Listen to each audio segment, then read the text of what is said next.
The military research facility's reinforced walls meant nothing to Yujiro Hanma. They never did. Concrete, steel, armed guards, all of it was tissue paper to the creature who had made governments bow, reduced armies to trembling children, and proven himself the undisputed apex of human evolution. He walked through the Japanese compound like a lion surveying prey, his massive frame casting shadows that seemed to writhe with predatory intent. The scientists had been testing something. Yujiro could feel it, a vibration in the air that made his blood sing with anticipation. Energy, power, something that promised a challenge in a world that had long since stopped providing them. When he'd heard whispers of a dimensional weapon capable of tearing holes in reality itself, he'd come to see if perhaps, finally, there existed strength beyond this tedious planet. The laboratory hummed with machinery that Yujiro neither understood nor cared to understand. Understanding was for the weak who needed explanations. The strong simply took what they wanted, and what he wanted was standing before him, a swirling vortex of purple and white energy that crackled with potential. Through it, he could sense something. Not see, not hear, but sense with the predator's instinct that had never once led him astray. Strength. Overwhelming, intoxicating, varied strength that called to him like blood in water calls to sharks. Without hesitation, without fear, because Yujiro Hanma feared nothing, he stepped into the rift. The sensation was neither painful nor pleasant. Reality twisted, compressed, and then exploded outward. When Yujiro's boots touched solid ground again, everything had changed. The air itself felt different. Heavier somehow, saturated with an energy he couldn't quite name. The sky above was blue, the grass beneath his feet green, but something fundamental about this place screamed other. He stood in a wasteland of cracked earth and sparse vegetation. Mountains rose in the distance, their peaks sharp against the horizon, and there, floating perhaps 20 meters away, was a figure that made Yujiro's lips curl into a smile. Green skin, pointed ears, a white cape billowing despite the still air, and, most importantly, a presence that radiated danger in a way that made Yujiro's muscles tense with anticipation. Piccolo had sensed the dimensional disturbance the moment it occurred. Kami's connection to Earth's Dragon Balls had alerted him to the foreign energy signature, and now he floated in the air, arms crossed, eyes narrowed as he assessed the intruder. The creature below him was human, or at least appeared to be, but there was something wrong about him, something that made even Piccolo's Namekian instincts whisper warnings. The man was massive, easily 2 meters tall, with muscles that seemed to defy anatomical logic. Red hair swept back from a face that wore arrogance like a second skin.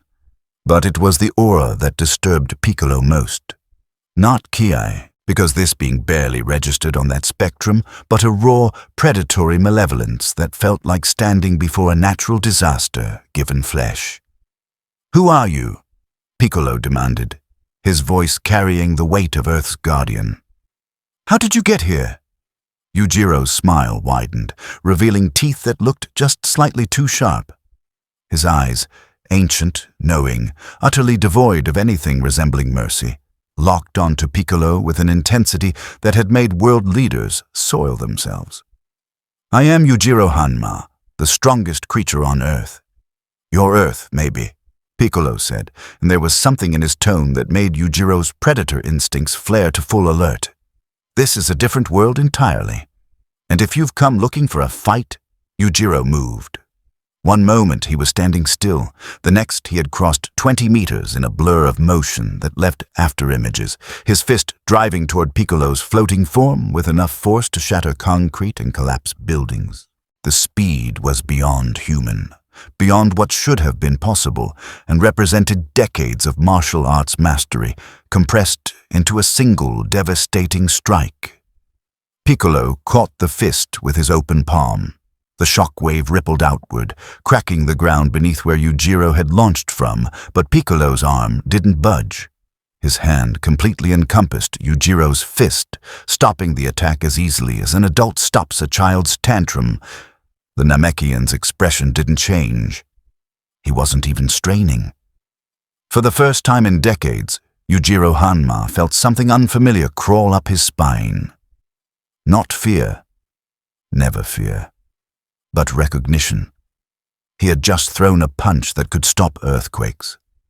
This green creature had stopped it without effort, which meant Piccolo released Yujiro's fist and floated backward, putting distance between them. "You're strong by normal standards," the Namekian said, his voice clinical, analytical. "Power level around 300 to 400, maybe. Impressive for someone with almost no ki control, but you picked the wrong world to swagger into, human." Yujiro landed in a crouch, his mind processing information at superhuman speed. Power level. Ki control. Terms he didn't know, but the implications were crystal clear. This wasn't about martial arts mastery anymore. This wasn't about technique, strategy, or even pure physical might.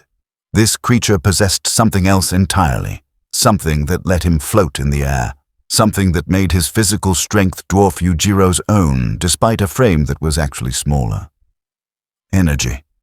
They could manipulate some form of energy that Yujiro couldn't even perceive. The ogre's smile never faltered, but inside, his mind was racing. For the first time since childhood, since before he'd perfected the demon back, since before he'd conquered every martial art and defeated every challenger, Yujiro Hanma had encountered a ceiling, not an opponent to overcome through superior technique or ruthless brutality, but a fundamental dimensional advantage. "This ki," Yujiro said, straightening to his full height, his muscles rippling beneath his skin. "Teach me." It wasn't a request. It wasn't even really a demand. It was the declaration of a predator who had just discovered new hunting grounds and would do whatever necessary to adapt, because that was what separated Yujiro from every other fighter he'd ever faced. The ability and willingness to evolve, to absorb, to become whatever was necessary, to remain supreme. Piccolo studied the human for a long moment. 1 year. They had 1 year before Vegeta and Nappa arrived to conquer Earth. 1 year to prepare, to train, to somehow bridge the gap between Earth's defenders and the Saiyan threat. And now this dimensional refugee appeared, radiating malevolence and battle hunger, demanding to learn the very power they needed to master themselves.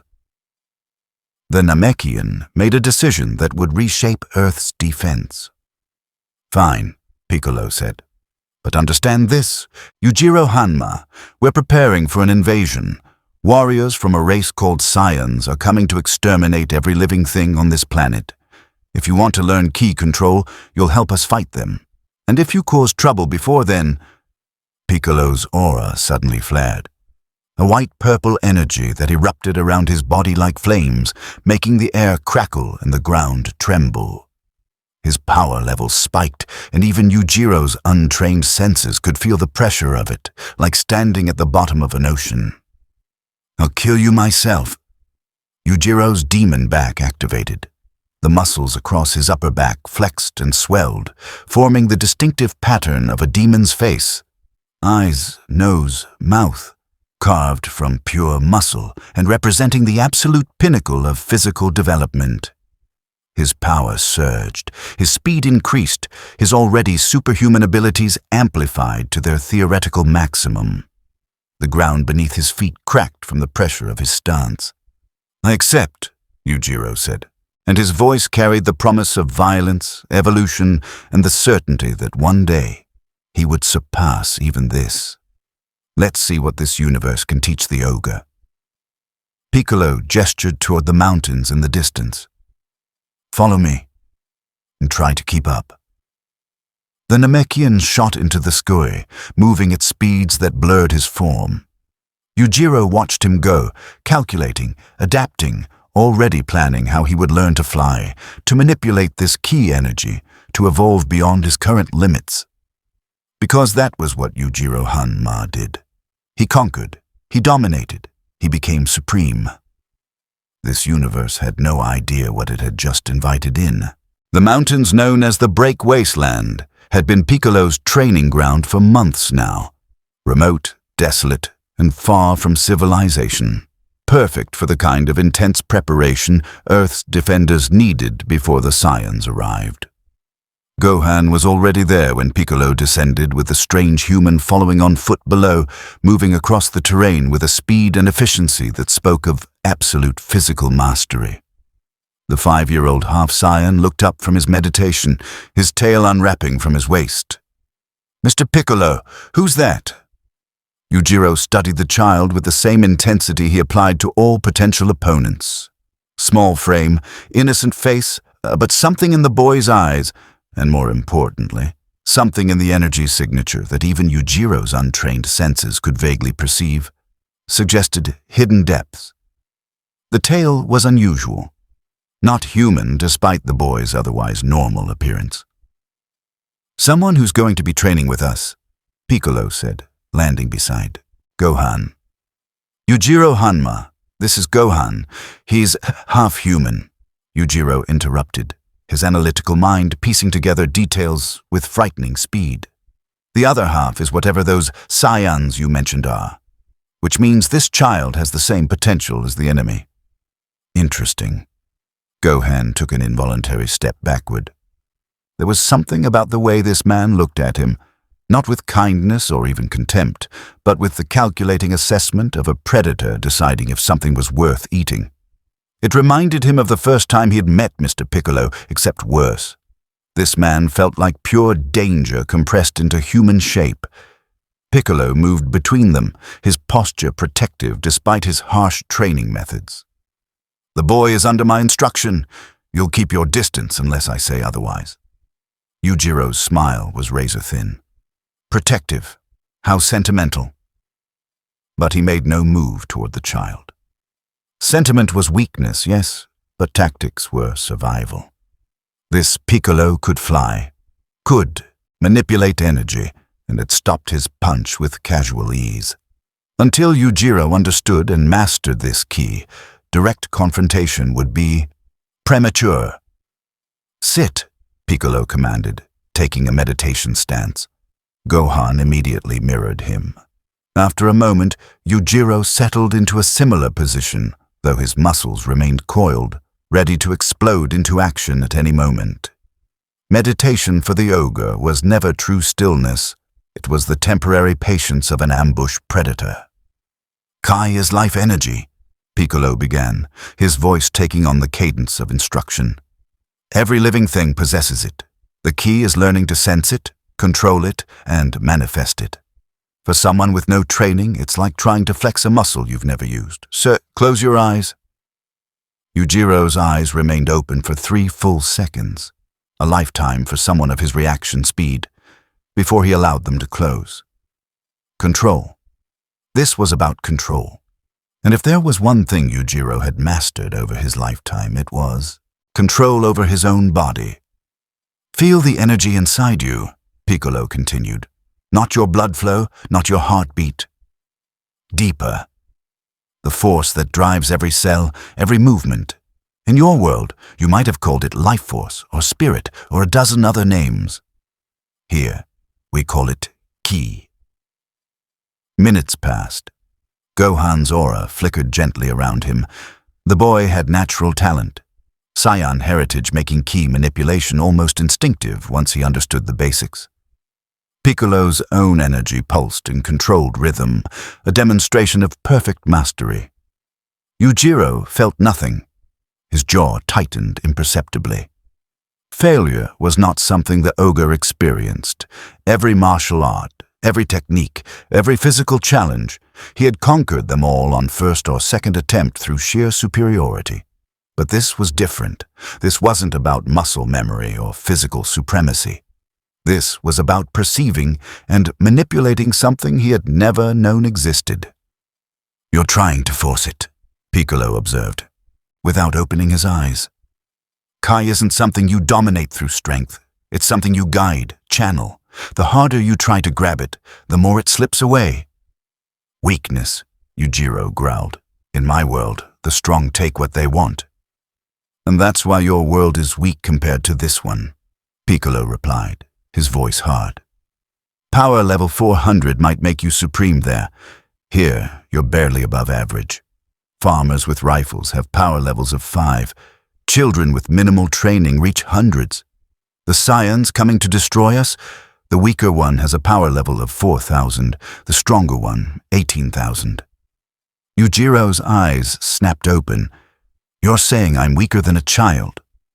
"I'm saying that without ki control, you're limited to pure physical power," Piccolo corrected, "which caps out around where you are now. But with ki mastery, I've seen humans reach power levels in the thousands.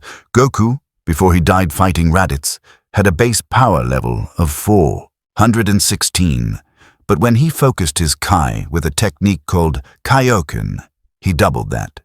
When he channeled it into a Kamehameha wave, he unleashed over 900.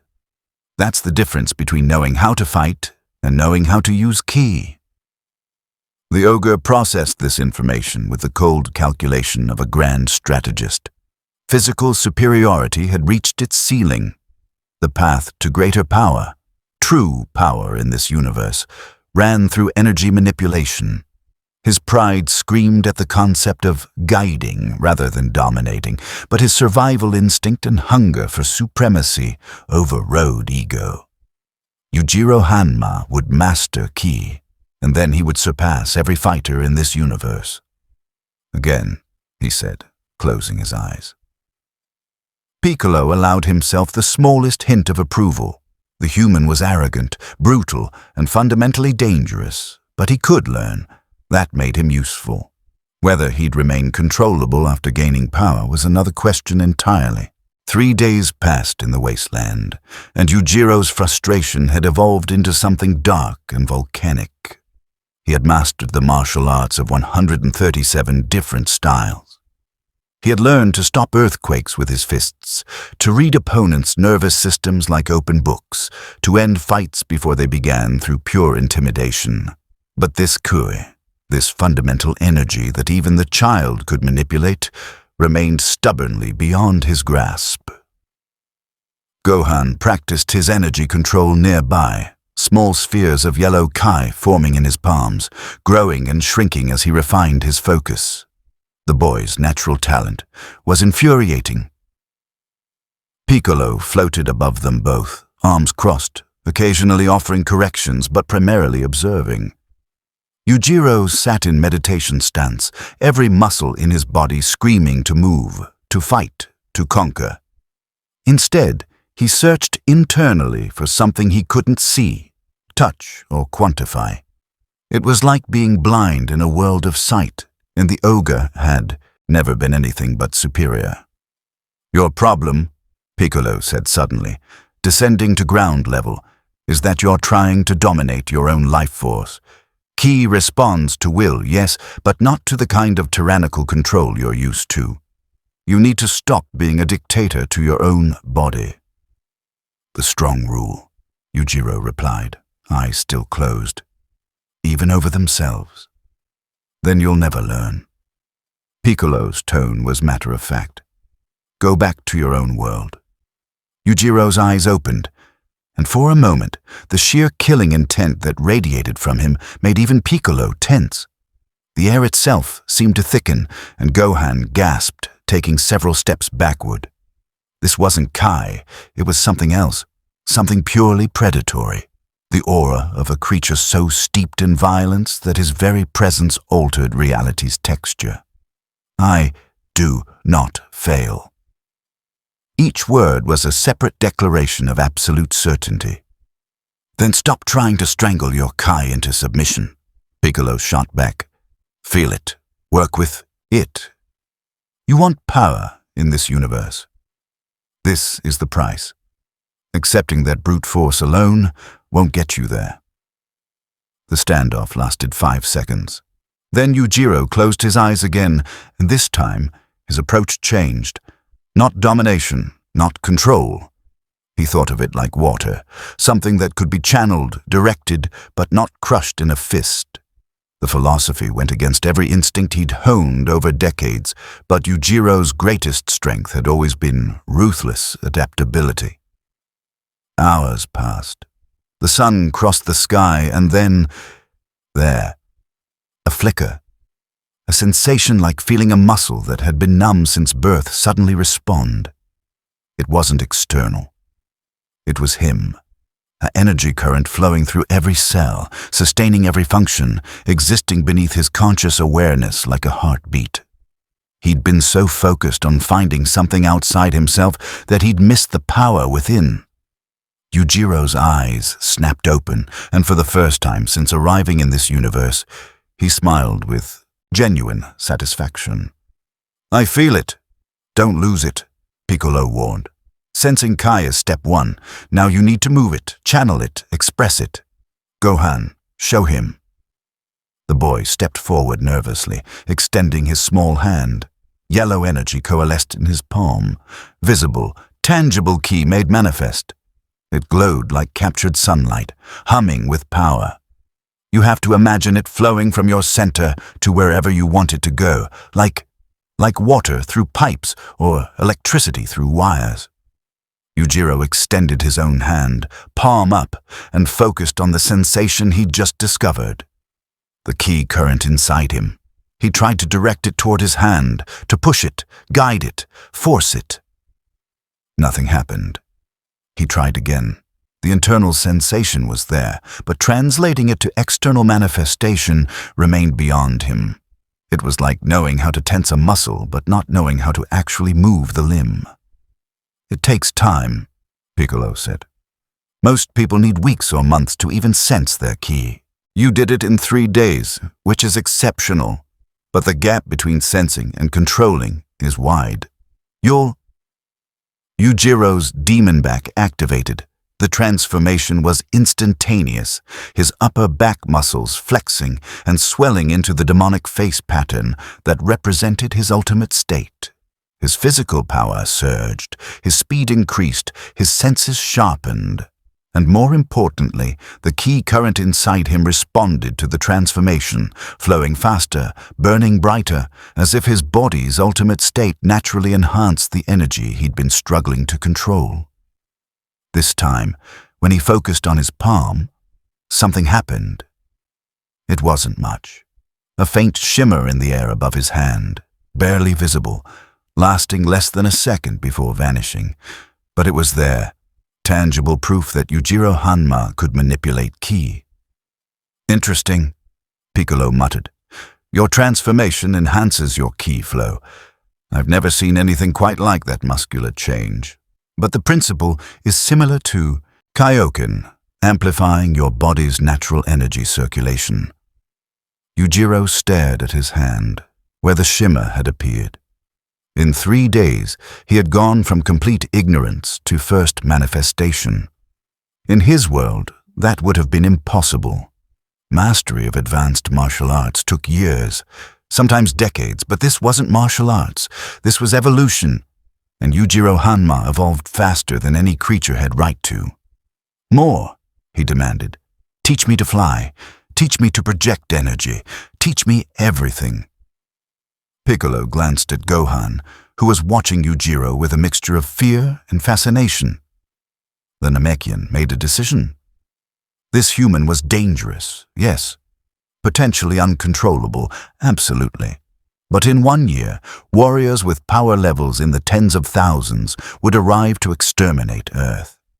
They needed every advantage, every fighter, every ounce of strength they could muster. "Flying comes next," Piccolo said. "It's about using ki to counteract gravity, to push against the planet itself. Watch." He rose smoothly into the air, his white aura flickering around him. Gohan followed, his own smaller aura propelling him upward.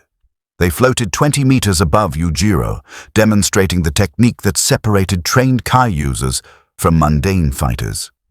Yujiro watched, analyzed, and began to plan his ascension. 2 months into training, and the wasteland bore the scars of Yujiro's progress.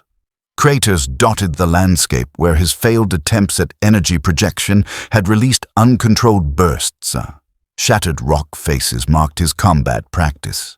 And most telling, the ground showed no footprints in several areas because Yujiro Hanma had learned to fly. It had taken him 6 weeks of furious, obsessive practice. 6 weeks of falling, of channeling ki incorrectly, of experiencing the humiliation of a 5-year-old child, effortlessly doing what the ogre struggled with. But Yujiro's will was as unbreakable as his body, and he had finally achieved liftoff 3 weeks ago. Now he soared through the air with increasing confidence, his muscular frame defying gravity through pure ki manipulation. Piccolo observed from his meditation perch as Yujiro descended, landing in a crouch that barely disturbed the dust. The human's power level had increased, subtle but measurable. From around 400 at arrival to perhaps 550 now. Not dramatic by Saiyan standards, but significant for someone learning ki control from scratch. Your energy projection is still sloppy, Piccolo critiqued. You're forcing the ki out instead of shaping it. Every blast you throw wastes 3/4 of your power in unfocused discharge. Because your teaching method is inefficient, Yujiro countered, and there was no anger in his voice, just cold analysis.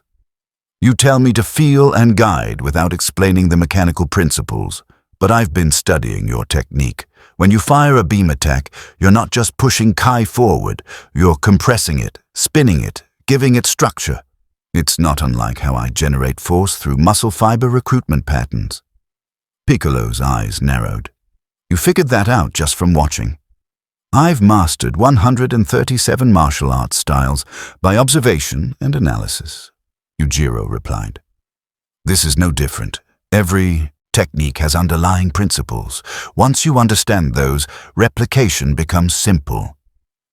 He extended both hands, palms forward, and this time when Kai gathered, it was different. Instead of an unfocused burst, the energy swirled, compressed, took on a distinctive yellow hue. It wasn't pretty. The technique was crude, unrefined, but when Yujiro released it, the beam that erupted from his hands had coherence. It struck a boulder 50 meters away and exploded with enough force to pulverize stone. The blast was weak by Piccolo's standards, perhaps a power level of 200 focused into a single attack. But it was controlled, directed, and most importantly, it proved that Yujiro could learn advanced techniques through analysis and adaptation. Impressive, Piccolo admitted. Most people need months of practice before they can form a coherent beam. You're accelerating faster than expected. Because I'm superior, Yujiro stated with absolute certainty. In my world, I am Apex. In this world, I will become Apex. It's simply a matter of time and adaptation. Mr. Piccolo, Gohan's voice called from across the wasteland. The boy had been practicing with weighted clothing, 100 kilograms that Piccolo had fabricated to increase training intensity. Despite the load, Gohan moved with increasing grace, his half-Saiyan physiology adapting to the challenge. I felt something, several key signatures heading this way. Piccolo's expression darkened. He extended his senses, reading the energy patterns approaching from the east. 3 signatures, all in the high hundreds range. Not Saiyans, too weak for that, but significant threats nonetheless. Gohan, stay behind me. Yujiro. I'll observe, the ogre said, his predator instincts already assessing the incoming targets. You want to see how I adapt to real combat in this universe. 3 figures crested the ridge. Humans, but their eyes glowed with an unnatural red light. Their movements were jerky, uncoordinated, and yet they radiated hostility. Their power levels registered around 600 each, and Piccolo recognized them immediately. Demon possession, he muttered, must have wandered out from the border regions.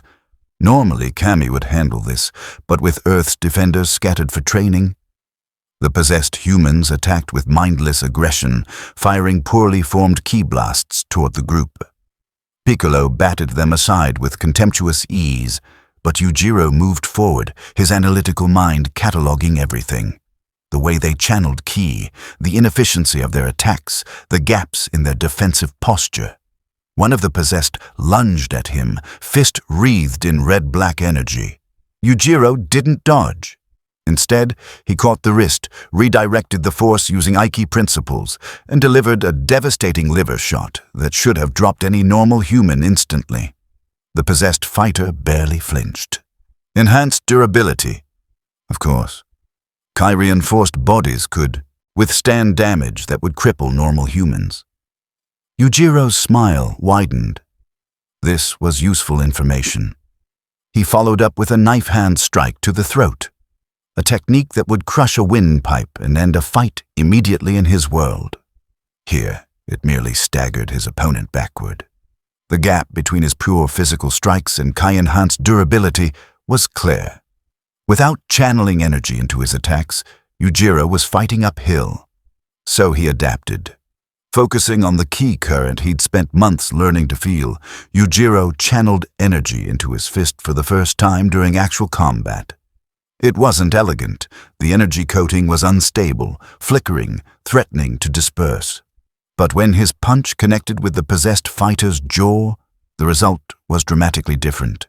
The enemy's head snapped back with bone-cracking force. Kai met ki, and Yujiro's superior technique combined with even his crude energy enhancement proved overwhelming. The possessed human collapsed. The demon, spirit fleeing from the broken vessel with a shriek of pure terror.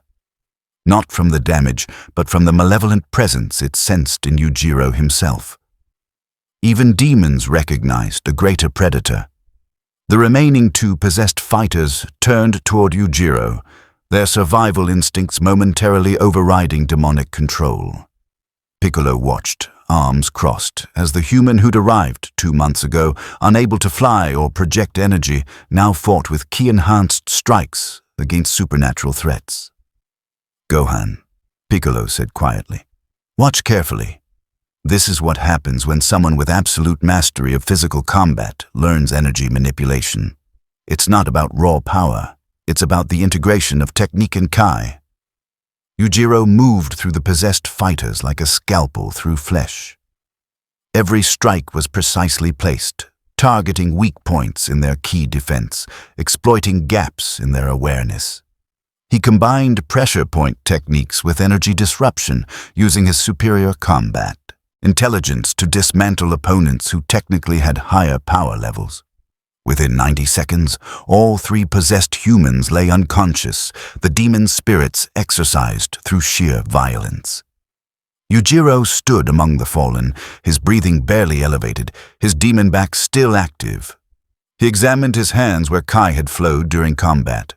Crude, inefficient, but functional.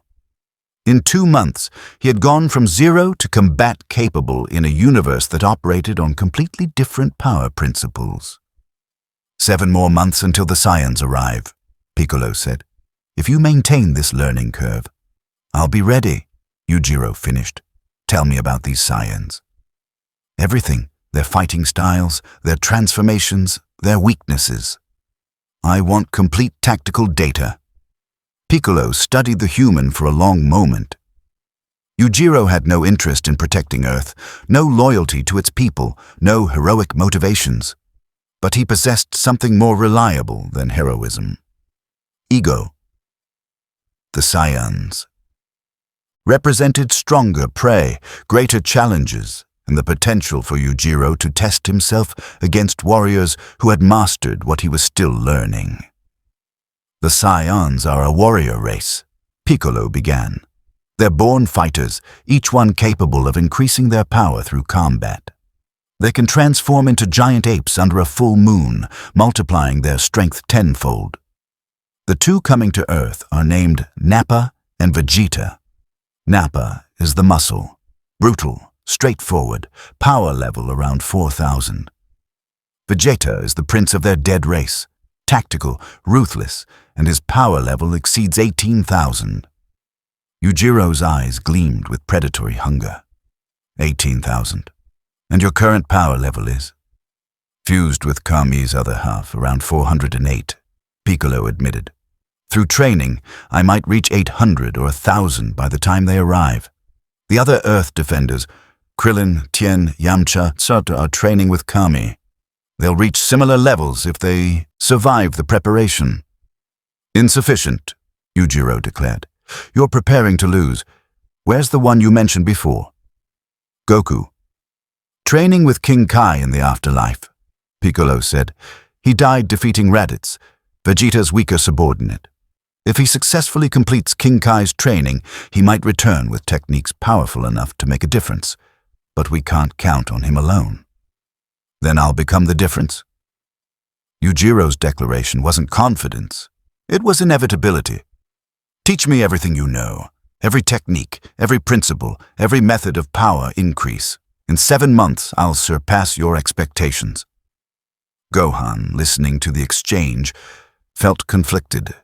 Mr. Piccolo was teaching this scary man everything, making him stronger. But Yujiro didn't care about Earth, didn't want to protect anyone. He just wanted to fight and prove he was the strongest. Was that really okay? Mr. Piccolo, Gohan said softly, are you sure this is... We need every advantage. Piccolo cut him off, his tone harder than usual. In 7 months, 2 warriors who can destroy this planet will arrive. Pride, motivation, morality, none of that matters if we're all dead. Yujiro wants to fight Saiyans. We need someone who can. That's enough. Yujiro's smile was razor-sharp. The Namekian understands. Survival requires using every tool available, even dangerous ones. Besides, his muscles flexed, the demon back's face seeming to leer with malevolent intelligence. You should be more worried about the Saiyans than me. At least I'm on this planet. For now, Piccolo thought, but didn't say. For now, 5 months into training, and the wasteland had become Yujiro's crucible. The landscape bore testament to his evolution. Entire cliff faces shattered from energy projection practice, craters measuring 20 meters across where focused ki blasts had struck, and scorched earth from when Yujiro had first successfully manifested a sustained aura. He floated 50 meters above the ground now, his movements through the air as natural as walking had once been. His power level had climbed to 780, nearly double his arrival state, and more importantly, his ki control had evolved from crude manipulation to refined technique. The energy aura surrounding him flickered between yellow and white, compressed tightly against his body to minimize waste. Piccolo watched from his own aerial position, arms crossed, as Yujiro practiced the technique they'd been drilling for weeks, the consecutive energy blast. The principle was simple. Fire multiple Kai projectiles in rapid succession, overwhelming an opponent's defense through volume. The execution required precise energy control and stamina management. Yujiro's hands blurred, and a dozen yellow ki spheres erupted from his palms, each one tracking toward the designated targets, boulders scattered across the wasteland floor. The blasts struck with sequential explosions, pulverizing stone and sending debris skyward. The technique was clean, efficient, and spoke to months of obsessive practice. Better, Piccolo acknowledged. Your energy efficiency has improved significantly. 2 months ago, that barrage would have drained 30% of your reserves. Now it's barely 15%. Because I've integrated proper breathing patterns with ki circulation, Yujiro replied, descending to ground level. His demon back was active. It had been active almost constantly for the past month, as he'd discovered that maintaining the transformation during training accelerated his ki development. In my world, breath, control is fundamental to martial arts. The principle translates perfectly to energy manipulation. Gohan approached carrying water containers, his own training having bulked up his small frame noticeably. The 5-year-old moved with the confidence of someone who'd been training in life-or-death conditions for months. His power level had climbed to 640, impressive for a child, and proof of Saiyan potential. Mr. Piccolo, Gohan said, I've been thinking about what you said before. about focusing Kai into a single point for maximum damage. Could we practice the special beam cannon technique? Piccolo's signature move, an attack that concentrated massive ki into a drilling, penetrating beam capable of piercing through defenses that conventional blasts couldn't scratch. It had been powerful enough to kill both Raditz and Goku simultaneously, despite their combined resistance. That technique requires perfect focus and concentration, Piccolo warned. And it leaves you vulnerable during the charging period. Against the Saiyans, that vulnerability could be fatal. Which is why I should train it now, Gohan reasoned, his young voice surprisingly mature, so it becomes fast enough to use in real combat. Yujiro listened to this exchange with interest, a technique that required charging time but delivered devastating single-target damage. That fit his combat philosophy perfectly. Identify the opponent's weakness, create an opening, then deliver a decisive finishing strike. Show me this special beam cannon. Piccolo extended his right arm, 2 fingers pointed forward. Yellow energy began gathering at his fingertips, not explosive and chaotic like regular ki blasts, but condensed, spinning, forming a tight spiral of concentrated power. The energy compressed further, becoming a brilliant point of light that hummed with lethal potential.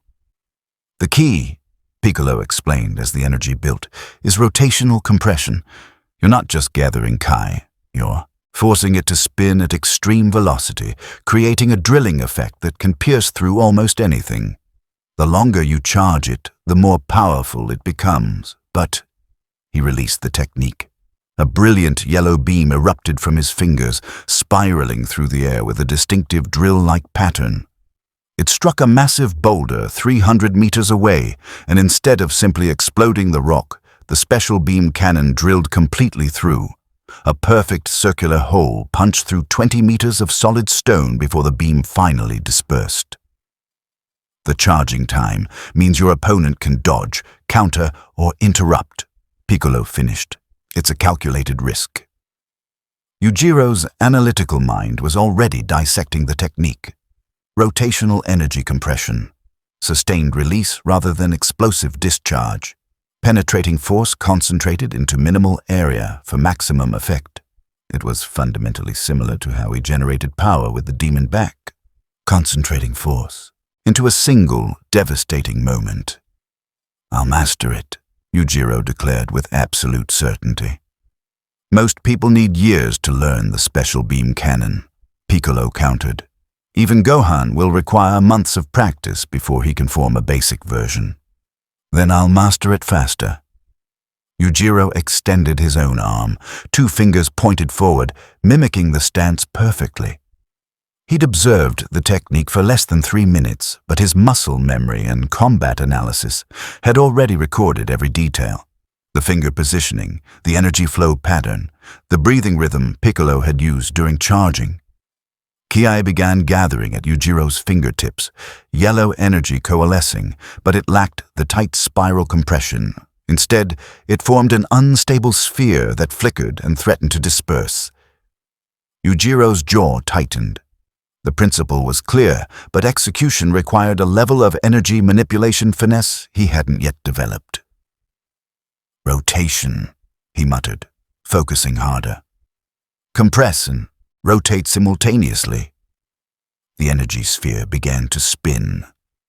Slowly at first, then faster, the rotation creating a vortex effect that pulled in more ki from Yujiro's reserves. The yellow light intensified, compressed into a smaller, denser point. Not perfect. The spiral was loose, the compression insufficient, but it was recognizably similar to what Piccolo had demonstrated. Impressive, Piccolo admitted. Most people can't even form the basic spiral on their first attempt. You might actually... Yujiro released the technique. The beam that erupted from his fingers was unstable, wobbling in flight, losing cohesion after only 30 meters before exploding in an unfocused burst. But for a brief moment, it had been a legitimate drilling beam, crude, weak, perhaps only 20% as powerful as Piccolo's version, but fundamentally sound. Again, Yujiro demanded, immediately taking the stance for a second attempt. Over the next 4 hours, Yujiro practiced the special beam cannon obsessively. Each attempt was slightly better than the last, the spiral tighter, the compression stronger, the beam more stable. His fingers began bleeding from the strain of channeling concentrated energy through them, but the ogre ignored the damage. Pain was irrelevant. Only mastery mattered. By sunset, Yujiro could fire a special beam cannon that traveled 100 meters before dispersing. The charging time was still too long, nearly 10 seconds compared to Piccolo's 5, and the power output was only about 40% of the original. But for a single day's practice of an advanced technique, the progress was extraordinary. Gohan watched in fascination and growing unease. This man learned so fast. Everything Mr. Piccolo taught him, Yujiro absorbed and adapted within days. His power level kept climbing. His techniques kept improving. In just 5 months, he'd gone from knowing nothing about ki to fighting at a level that would have made him dangerous, even in serious combat. What would happen when Yujiro became truly strong? Would he even bother helping them fight the Saiyans, or would he just fight whoever seemed strongest without caring about Earth's survival? "Mr. Piccolo," Gohan whispered when Yujiro was out of earshot, practicing his aerial combat maneuvers. "I'm scared. Not of the Saiyans, well, them too, but of him. He doesn't care about protecting anyone. He just wants to fight and dominate. What if he's worse than the enemies we're training to face?" Piccolo's expression was grim. "I know, kid. But we don't have the luxury of choosing our allies. In 2 months, warriors capable of destroying this entire planet arrive. Yujiro is dangerous, unpredictable, and fundamentally selfish. But he's also becoming powerful enough to make a difference in the battle. We use him against the Saiyans, and then... Piccolo didn't answer, because the truth was, he didn't know. Yujiro Hanma was unlike anyone Piccolo had encountered. Not evil, like the demons he'd faced. Not heroic like Goku. But something else entirely. A pure predator, operating on survival of the fittest principles, now gaining power in a universe where strength could reshape reality. If they survived the Saiyan invasion, dealing with Yujiro might become Earth's next crisis. But that was a problem for later. Right now, they needed every advantage they could get. 7 months, 3 weeks, and 4 days after Yujiro's arrival, Kami's lookout received an urgent warning from King Kai across the dimensional barrier. The Saiyans would arrive within the week. Piccolo gathered Earth's defenders at the Wasteland Training Ground for final assessment. The assembled warriors represented humanity's last line of defense, and a motley collection of power levels that ranged from barely adequate to potentially sufficient. Krillin had reached a power level of 540 through his training with Kami. Yamcha stood at 480. Tien Shinhan, through brutal self-imposed training regimens, had climbed to 670. Chaozu, Tzu, despite his small size, registered at 390. And Gohan, the 5-year-old half-Saiyan, had pushed himself to 710. Piccolo himself had reached 1,040, his Namekian biology and intense training finally breaking the 4-digit barrier. And then there was Yujiro. The ogre stood apart from the group, his demon back fully manifested, muscles rippling with barely contained power. His aura, now a solid, brilliant yellow that flickered with white highlights, surrounded him like a living thing. His power level registered at 935, not the highest among them. Piccolo still held that distinction, but for someone who'd arrived 7 months ago with essentially zero Kai control, Yujiro's growth was unprecedented. More importantly, his technique mastery exceeded everyone except Piccolo himself. The special beam cannon he could now fire took only 6 seconds to charge and possessed 70% of Piccolo's version's power. His energy efficiency meant he could fight at full capacity longer than warriors with higher raw power. and his combat analysis, the ability to read opponents, identify weaknesses, and exploit them ruthlessly, was unmatched. "Listen up," Piccolo addressed the group. "The Saiyans arrive in less than 7 days. When they get here, we make our stand together. No heroes, no solo glory attempts. We fight as a unit, support each other, and survive long enough for Goku to arrive from King Kai's training." "About that," Krillin interjected nervously. "King Kai said Goku's training is going well, right? He'll have some amazing new technique or power-up?" "Goku's learning the Kaioken technique," Piccolo confirmed. "It multiplies his power level temporarily, 2 times, 3 times, potentially higher if he masters it. Plus, he's mastered the Spirit Bomb, an attack that gathers energy from all living things. If he arrives in time, he'll be our strongest fighter." "If," Yujiro repeated, his voice carrying contempt. "You're planning to survive until someone else saves you. Cowardice disguised as strategy." "It's called tactics, you barbarian," Tien shot back, his third eye narrowing. "We know the Saiyans outclass us individually. Fighting smart is how weaker fighters defeat stronger opponents." Yujiro's smile was predatory. "In my world, I've faced armies, governments, and every martial artist who claimed superiority. Never once did I need rescue. Never once did I fight smart instead of fighting to win. The strong take what they want. The weak make excuses about tactics." "Then you'll die first," Yamcha muttered, though he took an involuntary step backward when Yujiro's gaze locked onto him. "Enough," Piccolo commanded. "Yujiro, your philosophy doesn't matter. You want to fight Saiyans? Fine, you'll get your chance. But if you break formation and compromise the group's survival, I'll kill you myself before the Saiyans get the chance." "Bold words," Yujiro replied. "Let's test them." Before anyone could react, Yujiro shot forward, not toward Piccolo, but toward Tien. The three-eyed warrior barely had time to raise his guard before Yujiro's ki-enhanced fist slammed into his crossed arms with enough force to create a shockwave. Tien skidded backward. 15 meters, his boots carving trenches in the wasteland floor.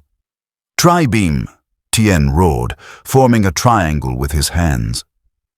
Golden energy erupted, one of the most powerful human techniques, capable of exceeding the user's normal power level through life force expenditure. Yujiro's special beam cannon met it head-on. The drilling yellow beam pierced straight through the tri-beam's center, disrupting its structure and causing the energy to disperse harmlessly. Tien's eyes widened in shock, his signature move defeated through pure technique rather than overwhelming power. Yujiro closed the distance instantly, his combat speed enhanced by months of training.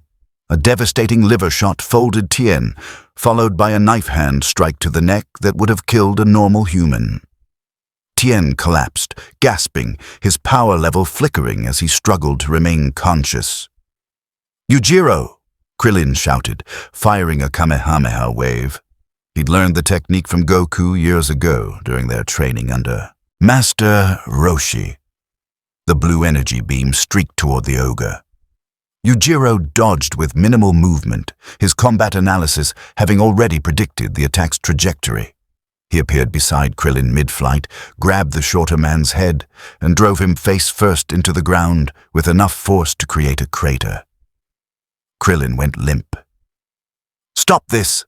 Gohan yelled, his power level spiking with emotion. The boy charged forward, his small fist wreathed in yellow Yujiro caught him by the throat, lifting the 5-year-old off the ground. "You have potential, boy. Saiyan heritage gives you a ceiling far higher than these humans, but potential is meaningless without the will to dominate. You fight with hesitation, with mercy. Against the Saiyans, that weakness will kill you." "Let him go," Piccolo said, his voice deadly calm. His power level spiked to maximum, white aura exploding around his form. "Now." Yujiro dropped Gohan. Not roughly, just released him and turned to face Piccolo. 3 warriors down in 15 seconds. Your tactics are worthless against superior ability. When the Saiyans arrive, this group will be slaughtered if you rely on coordination instead of individual power. You arrogant! Yamcha started forward, but Piccolo raised a hand, stopping him. He's right, Piccolo admitted, and the words hung heavy in the air. About part of it, anyway. The Saiyans won't give us time to coordinate. They'll target whoever seems weakest and eliminate them immediately. Nappa, especially. He's brutal, efficient, and enjoys killing. If we hesitate, if we hold back, we die. So what do we do? Krillin asked, climbing painfully from his crater. Despite the beating, his voice held determination. Just accept that we're going to lose. No, Piccolo said. We accept that this isn't about winning. It's about surviving long enough for Goku to arrive. Every second we stay alive matters. Every distraction we create matters. And yes, that means using Yujiro's reckless aggression as part of the strategy. Yujiro's smile widened. Finally, acknowledgement of reality. Tell me about Nappa. Power level 4000, you said. What are his combat patterns? His techniques? His weaknesses? Brute force primarily, Piccolo explained. Nappa relies on overwhelming power rather than technique. He'll use energy blasts to soften targets, then close for physical combat. His signature move is the volcano explosion, a massive area of effect energy attack that can devastate the battlefield. His weakness is overconfidence. He underestimates opponents who appear weak. Exploitable, Yujiro assessed. And Vegeta? The opposite. Vegeta is tactical, precise, and ruthless. Power level over 18,000, but he won't waste energy on unnecessary destruction. He'll analyze us, identify threats, and eliminate them in order of priority. His Gallic gun technique can destroy the planet if charged to full power, and he has access to the Great Ape. Transformation. If he looks at a full moon or creates an artificial one, his power multiplies 10 times. Yujiro processed this information with the cold calculation of a master strategist. Nappa represented a target he could potentially challenge. High power level, but exploitable through superior technique. Vegeta was the ultimate prey. Far stronger, but if Yujiro could somehow close that gap. 6 days, Yujiro said. I need 6 days of focused training. No distractions, no group exercises. Just me, pushing my limits until they break. When the Saiyans arrive, I'll handle Nappa. Alone? Yamcha scoffed. He's 4,000. You're 900. That's over 4 times your power level. In my world, I've defeated opponents who outweighed me, outnumbered me, and had superior weapons. I won because I'm superior. Not in raw strength, but in application of strength. This universe operates on energy manipulation, yes, but it still obeys fundamental combat principles. Identify weakness, create opening, deliver decisive strike. Power level measures potential. Combat ability determines outcomes. Piccolo considered this. Yujiro was arrogant, dangerous, and fundamentally selfish. But he was also right that raw power wasn't everything. Goku had demonstrated that repeatedly, defeating opponents with higher power levels through technique, strategy, and determination. If Yujiro could occupy Nappa's attention, create openings, wear him down. Fine, Piccolo decided. 6 days. Train however you want, but when they arrive, you follow the plan. We work together, or we die separately. Yujiro's demon back seemed to leer with malevolent satisfaction. I'll follow your plan, Namekian. Right up until I see a better opportunity, then I'll take it. That's what predators do. We adapt, exploit, and dominate. The other Z fighters exchanged worried glances. They were trusting their lives to a monster who viewed them as temporary allies at best. But what choice did they have? The Saiyans were coming. Earth's defenders needed every advantage, even the dangerous ones. Especially the dangerous ones. As the group dispersed to their individual training regimens, Gohan approached Piccolo quietly. Mr. Piccolo, I'm scared. Not just of the Saiyans, of him. What if he decides we're in his way? Piccolo placed a hand on the boy's shoulder, a rare gesture of comfort from the harsh warrior. Then we'll deal with it.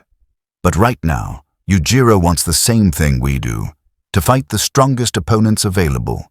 As long as that aligns with protecting Earth, he's useful. After the Saiyans are defeated. If we defeat them, Gohan corrected softly. When we defeat them, Piccolo insisted, we have to believe that kid. Because the moment we stop believing we can win is the moment we've already lost. In the distance, Yujiro stood alone on a cliff face, his aura blazing against the sunset. His power level continued to climb, 940, 950, as he pushed his ki circulation to maximum, forcing his body to adapt, to evolve, to transcend its current limits. 6 days. In 6 days, the strongest warriors he'd ever faced would arrive, and Yujiro Hanma would show this universe what true dominance looked like. The Saiyans arrived on schedule, their spherical attack pods screaming through Earth's atmosphere like meteors before impacting in the eastern wasteland. The explosions announced their presence to every Kai-sensitive fighter on the planet. 2 massive power signatures that dwarfed anything Earth had ever experienced. Piccolo's group assembled at the crater site within minutes. The Z fighters formed a loose perimeter, Piccolo at the center, Gohan slightly behind him, Krillin and Yamcha flanking left, Tien and Chiaotzu on the right, and standing apart from the formation, arms crossed, demon back already active, Yujiro Hanma. The pod's hatches hissed open.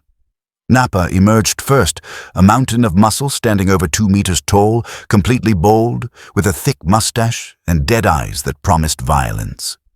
His brown armor bore the Saiyan crest, and his power level radiated like a furnace. 4,000 units of concentrated destruction compressed into humanoid form. Vegeta followed. Shorter, more compact, but somehow more intimidating. Black flame-like hair, widow's peak, and an expression of absolute superiority that reminded Yujiro of his own reflections. The Saiyan prince's power level eclipsed everyone present combined, an overwhelming presence that made the air itself feel heavier. So these are Earth's defenders, Vegeta observed, his voice carrying aristocratic disdain. Pathetic. Nappa, check their power levels. The large Saiyan pressed the button on his scouter, a red lens device covering his left eye. Numbers flashed across the display as it analyzed each fighter. Piccolo, 1040. Tien, 670. Gohan, 710. Krillin, 540. Yamcha, 480. Chiaotzu, 390. The scouter paused on Yujiro, recalibrating. And this one, 980. Interesting.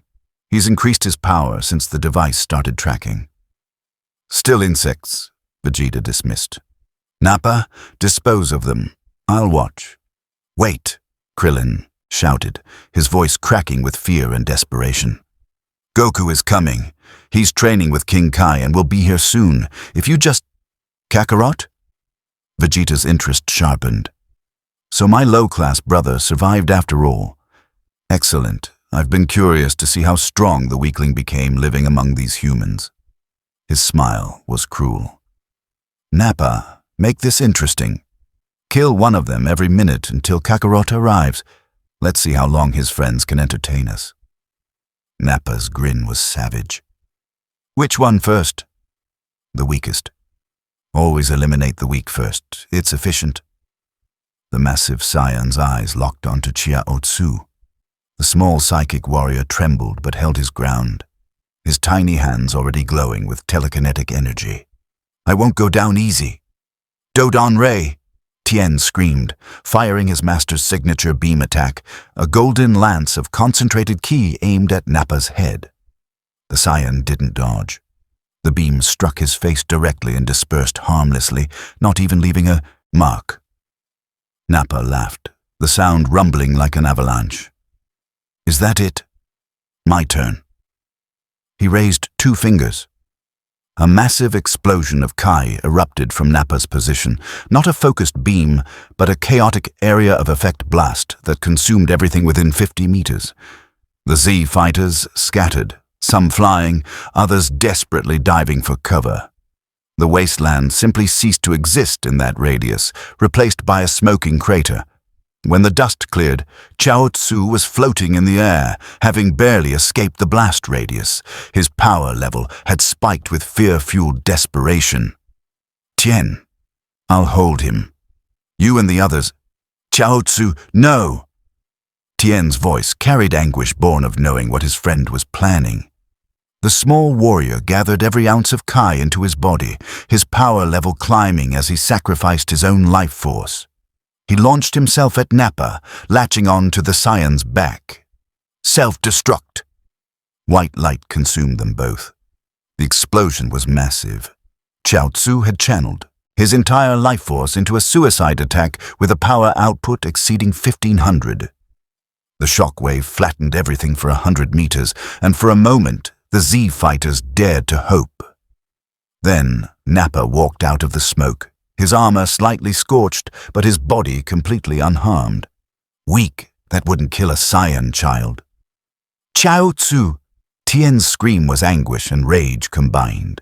His third eye blazed with fury as power erupted around him. "I'll kill you! Tri-beam, huh?" The golden triangle formation appeared between his hands, and energy poured out. Not a single blast, but a sustained beam that concentrated Tien's life force into pure, destructive output. The attack was powerful enough to exceed Tien's normal capabilities significantly, the golden light carving through the wasteland toward Nappa. The Saiyan raised one hand and caught the tri-beam. Caught it. The energy that could have leveled a city dispersed against his palm like water against stone. Boring. Nappa's counterattack was brutally simple. A Kai blast that struck Tien in the chest before the three-eyed warrior could dodge. Tien crashed into the ground hard enough to create a crater, his power level dropping to near 0 as consciousness fled. 2 down in less than 3 minutes. "Next," Nappa said, his dead eyes scanning the remaining fighters. They settled on Yamcha.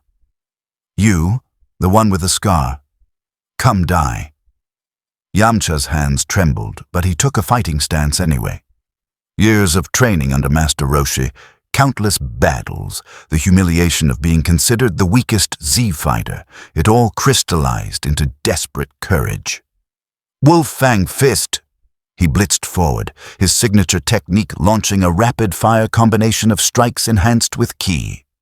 Each blow would have shattered stone, broken bones, ended normal fights instantly. Against Nappa, they might as well have been gentle taps. The Saiyan grabbed Yamcha mid-combination, lifting him by the face. Pathetic. The ki blasted. Point-blank range should have vaporized Yamcha completely. But at the last instant, Piccolo's hand grabbed Nappa's wrist, deflecting the attack just enough that it only severely wounded instead of killed. Yamcha collapsed, bleeding but alive. "You want opponents?" Piccolo snarled, his power level flaring to maximum. "Fight someone who can actually hurt you." "Finally," Nappa grinned, "a warrior instead of an insect." The two clashed in a blur of motion, Piccolo's superior technique against Nappa's overwhelming power. The Namekan's special beam cannon forced the Saiyan to dodge, proving the technique could threaten even vastly stronger opponents. But every exchange cost Piccolo energy he couldn't spare, while Nappa barely seemed to notice the expenditure. Krillin and Gohan launched coordinated attacks from different angles, their ki blasts creating crossfire that should have been impossible to avoid. Nappa tanked them both, the explosions washing over his body without effect. "Enough playing," Vegeta called from his observation position. "Nappa, stop toying with them. Kakarot isn't here yet and I'm getting bored." "Right, Vegeta." The large Saiyan's power level spiked, his aura exploding outward. Volcano explosion.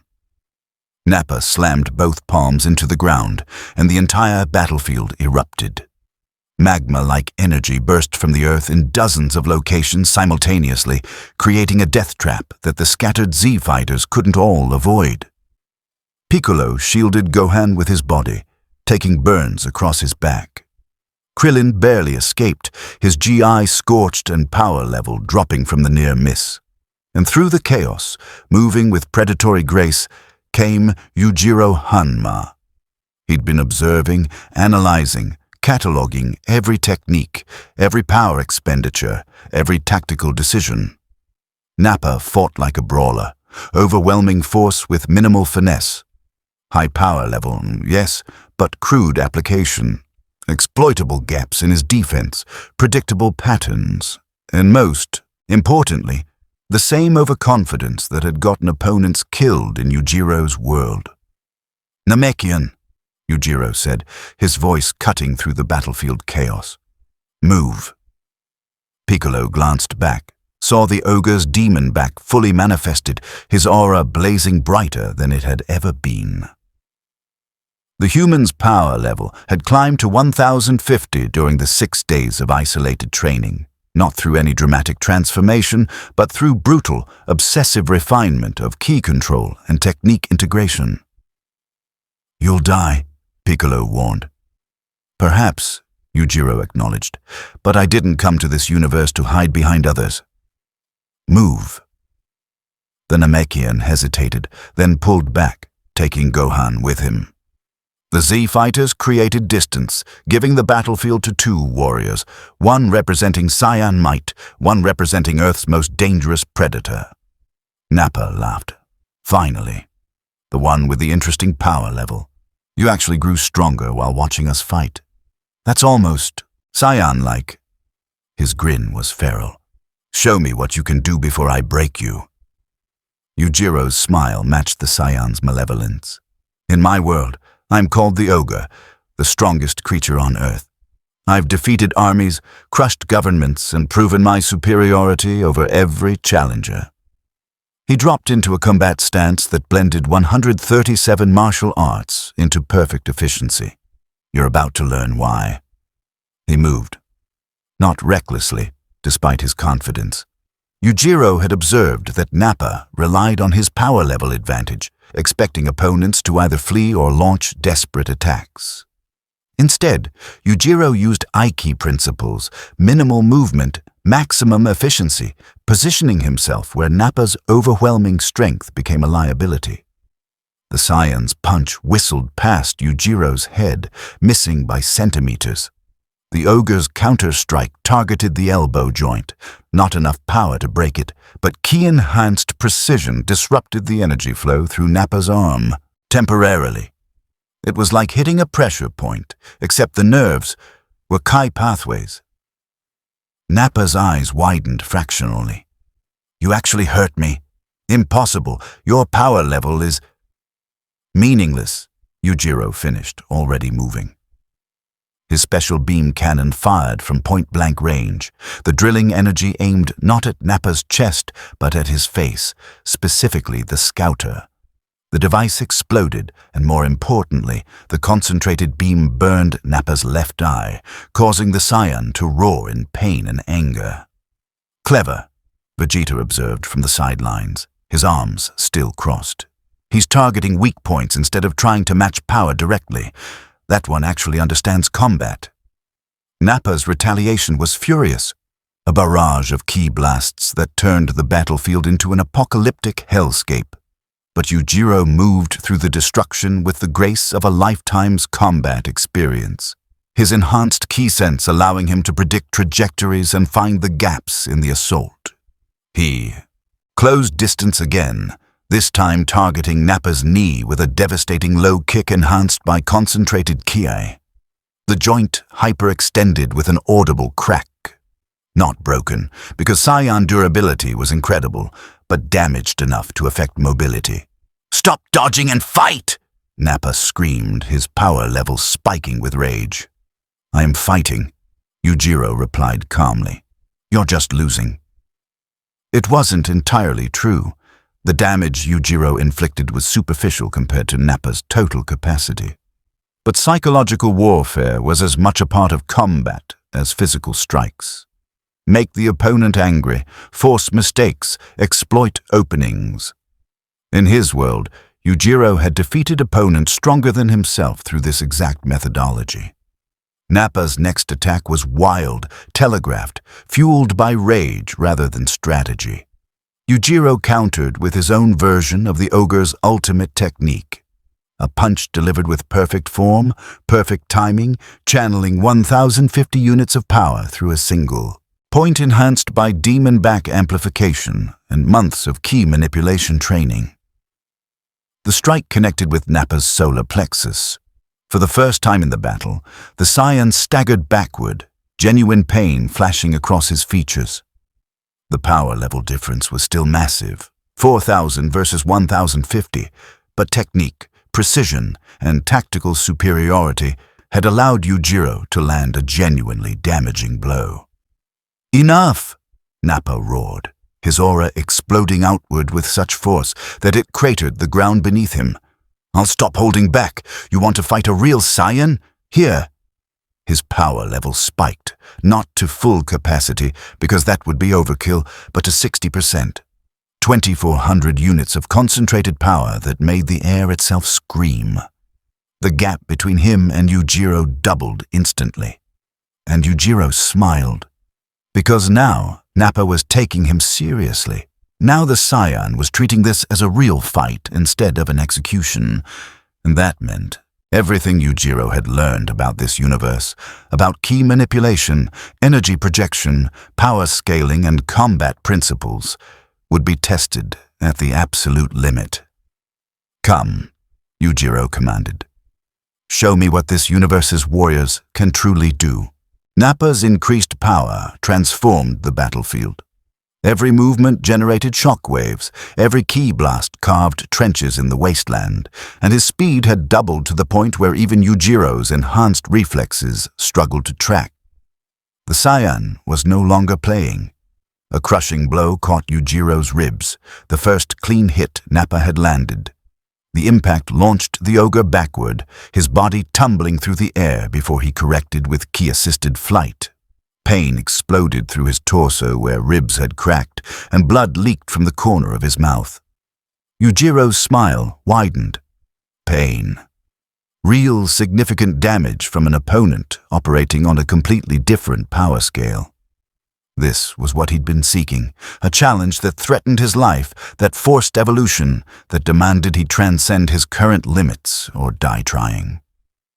Finally, Yujiro breathed, his demon back pulsing with increased intensity. A worthy opponent. He dove back into combat, this time abandoning pure technique for a hybrid approach. Every strike was enhanced with focused ki bursts, his hands and feet wreathed in yellow energy that added explosive power to impacts. He combined pressure point targeting with energy disruption, seeking the gaps in Nappa's defense that had to exist, because every fighter, regardless of power level, had weaknesses. That was the fundamental truth Yujiro had learned over a lifetime of combat. Superior strength could be redirected, overwhelming speed could be predicted, and overconfidence could be exploited. Nappa's punch came in high. Yujiro ducked under it, used the Saiyan's extended arm as a pivot point, and delivered a ki-enhanced elbow strike to the back of Nappa's neck, one of the few truly vulnerable points on any humanoid body.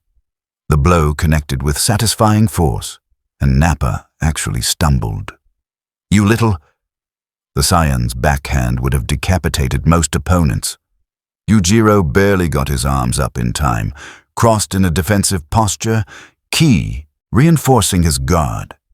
The impact still sent him skidding backward, his boots carving trenches, his arms numb from the force transferred through his block. Not sustainable. Even with superior technique, the power gap was too large. Nappa could afford to trade blow for blow because his reserves were vastly deeper. Yujiro was already burning through his ki at dangerous rates, each enhanced strike and defensive reinforcement draining his capacity. He needed something decisive, something that would level the playing field or at least create a genuine opening. The special beam cannon. Yujiro launched backward, creating distance, and immediately began charging his most powerful technique. His right arm extended, 2 fingers pointed at Nappa, and yellow energy began gathering, compressing, spinning, building to critical mass. 6 seconds to full charge. 6 seconds where he was completely vulnerable. A charging attack? Nappa laughed, recognizing the tactic. You think I'll just let you? Piccolo's voice cut through the battlefield. Now. The remaining Z fighters attacked in coordinated desperation. Krillin's Destructo Disc, a razor-thin energy blade capable of cutting through nearly anything, screamed toward Nappa from the left. Gohan's Masenko, the boy's most powerful attack, came from the right. Piccolo's own special beam cannon, charged simultaneously with Yujiro's, drilled straight down from above. Nappa couldn't ignore them all.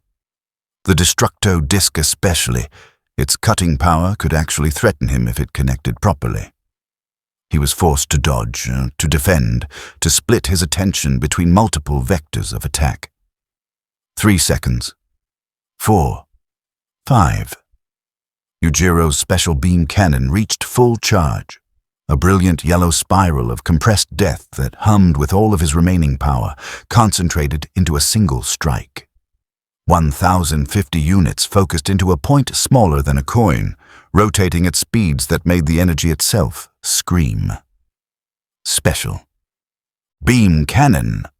The drilling lance of energy erupted from Yujiro's fingers with such force that it created a vacuum in its wake. Nappa, still dealing with the other Z fighters' attacks, turned just in time to see the spiral of death closing the distance. He crossed his arms in a defensive posture, his own ki flaring to maximum to create a protective barrier. The special beam cannon struck his guard dead center and drilled through. Not completely. Nappa's defensive power was too great for that. But the rotating energy penetrated his Kai barrier, burned through his armor, and carved into the flesh of his forearms. The Saiyan roared in genuine pain and surprise, stumbling backward, blood, actual Saiyan blood, dripping from the wounds. Impossible, Vegeta muttered from the sidelines, his analytical mind processing what he'd just witnessed. That human's power level is barely 1,000th mine, and yet he managed to wound Nappa through technique and tactics. Interesting. Nappa stared at his bleeding arms, then at Yujiro, who was breathing heavily, his power level dropping to 600 from the massive energy expenditure. The Saiyan's expression shifted from contemptuous amusement to genuine anger. You actually wounded me. A filthy human with a pathetic power level drew Saiyan blood. His power level began climbing, 60%, 70, 80. The energy radiating from his body turned the air white-hot, and his aura became visible as a raging inferno. I'm going to erase you from existence. Yujiro, Piccolo shouted. Fall back, you've pushed him too far. But Yujiro didn't retreat. Even depleted, even facing an opponent now operating at over 3,000 units of focused rage, the Ogre stood his ground. Because retreat was admitting inferiority, and Yujiro Hanma admitted nothing. Come then, Yujiro said, his voice steady despite his exhaustion. Show me the limit of Saiyan strength, because I swear, if I survive this... His demon back pulsed, the muscular face seeming to grin with malevolent promise. I will surpass it. Nappa charged, and the resulting clash was catastrophic. The Saiyan's full power assault met Yujiro's desperate defense, and the wasteland simply ceased to exist around them. Craters within craters, shock waves that the other Z fighters could feel from hundreds of meters away, and the sound of 2 warriors locked in a struggle where only one could survive. Yujiro fought with everything, every technique, every dirty trick, every ounce of combat experience forged over a lifetime. He targeted joints, eyes, throat. He used Kai reinforcement to survive blows that should have liquefied his organs. He employed psychological warfare, taunting even as he bled, making Nappa waste energy on overkill attacks that could be dodged or redirected. But the gap was too large. For every blow Yujiro landed, Nappa landed 3. For every tactical advantage the Ogre created, the Saiyans' superior power erased it. Yujiro's left arm hung useless, broken in 2 places. His ribs were shattered on the right side. Blood poured from dozens of wounds, and his power level had dropped below 300. He was losing, actually, genuinely losing for perhaps the first time since childhood. And still he fought. "Just die already," Nappa screamed, launching another devastating barrage. Yujiro's response was a rasping laugh that sprayed blood. "In my world, I never lost. Never. Do you know why?" He dodged 1 strike, failed to avoid the second, took it on his broken arm and used the momentum to create distance. "Because I refuse to accept defeat. Because warriors don't surrender. Because the Ogre never kneels." Piccolo watched from the sidelines, torn between admiration and horror. This human was fundamentally selfish, brutal, and dangerous. But in this moment, bleeding and broken against an opponent 4 times his power, Yujiro Hanma was displaying the one trait that defined all true warriors: indomitable will. "Gohan," Piccolo said quietly, "remember this. Remember that power level isn't everything. That human is losing, but he's not defeated. That's the difference between a fighter and a warrior." "Mr. Piccolo," Gohan whispered, "should we help him?" "He wouldn't accept it," Piccolo replied. "This is his fight, his choice. All we can do is—" A massive power level suddenly appeared on the horizon, familiar, overwhelming, and racing toward them at incredible speed. Goku had arrived. The Saiyan warrior dropped from the sky like a meteor, his orange gi pristine, his expression serious as he took in the battlefield. Power radiated from him in waves, 8,000 units minimum, possibly higher, the result of training with King Kai in the afterlife. "Sorry I'm late," Goku said, his cheerful tone at odds with the carnage surrounding them. Then his eyes found Yujiro, bleeding and broken but still standing, still facing Nappa with defiant pride. "Wow, that guy's amazing. His power level is way lower than that big Saiyan, but he's still fighting."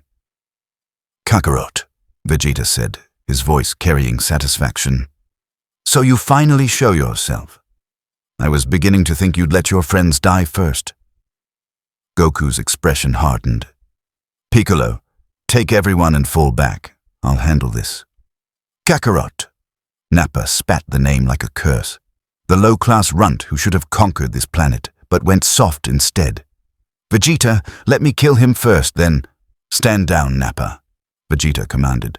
"Kakarot is mine." But Goku's attention remained on Yujiro. "Hey you, the really tough guy who's still standing. What's your name?" Yujiro, through broken teeth and bleeding lips, managed his predatory smile. "Yujiro Hanma, and I don't need your rescue. I was winning." "You were getting destroyed," Piccolo corrected bluntly. "Goku's right. Everyone fall back. This fight is beyond us now." "Beyond you," Yujiro corrected, his stubbornness absolute even in defeat. "I'm not finished."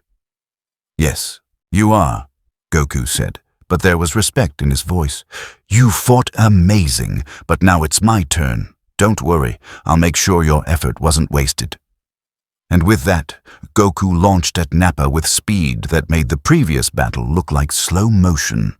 His power, his technique, his King Kai training, all of it combined into a level of combat that left everyone watching in awe. Yujiro collapsed to one knee, his body finally acknowledging its limits. He watched through blood-clouded vision as Goku fought Nappa with casual superiority, as the Saiyan warrior who'd nearly killed him was systematically dismantled by someone even stronger. The Ogre's pride screamed in frustration. He'd come so close, wounded Nappa, pushed him to 80% power. demonstrated that technique could bridge massive gaps, but ultimately he'd needed rescue. Unacceptable. "Gohan," Piccolo said, kneeling beside the broken human. "Get him a senzu bean from my Giai." The boy retrieved the mystical bean, one of 3 Piccolo had been carrying for emergencies. Gohan hesitated, then placed it in Yujiro's mouth. "You have to chew it." Yujiro bit down, and the senzu bean's miraculous healing properties took effect instantly. Broken bones mended, internal bleeding stopped, energy reserves refilled completely. Within seconds, the ogre was whole again, his power level restored to 1050. "Why?" Yujiro asked, his voice genuinely curious. "I would have let you die." "Because you fought to protect Earth," Gohan said softly. "Even if you did it for selfish reasons, you still fought." Yujiro stood, his muscles rippling as he tested his restored body. The senzu bean had healed his physical damage, but his ego remained wounded. He'd lost. Actually, definitively lost. The taste was bitter, unfamiliar, and absolutely infuriating. On the battlefield, Goku finished dismantling Nappa with contemptuous ease, the power gap between them now favoring Earth's defender. The massive Saiyan lay broken and defeated, no longer a threat. "Vegeta!" Nappa gasped. "Help me!" The Saiyan Prince's response was to fire a Kai blast that vaporized his own subordinate instantly. "Useless." Even Goku looked shocked. "You killed your own teammate." "He was weak," Vegeta said simply. "Weakness deserves death.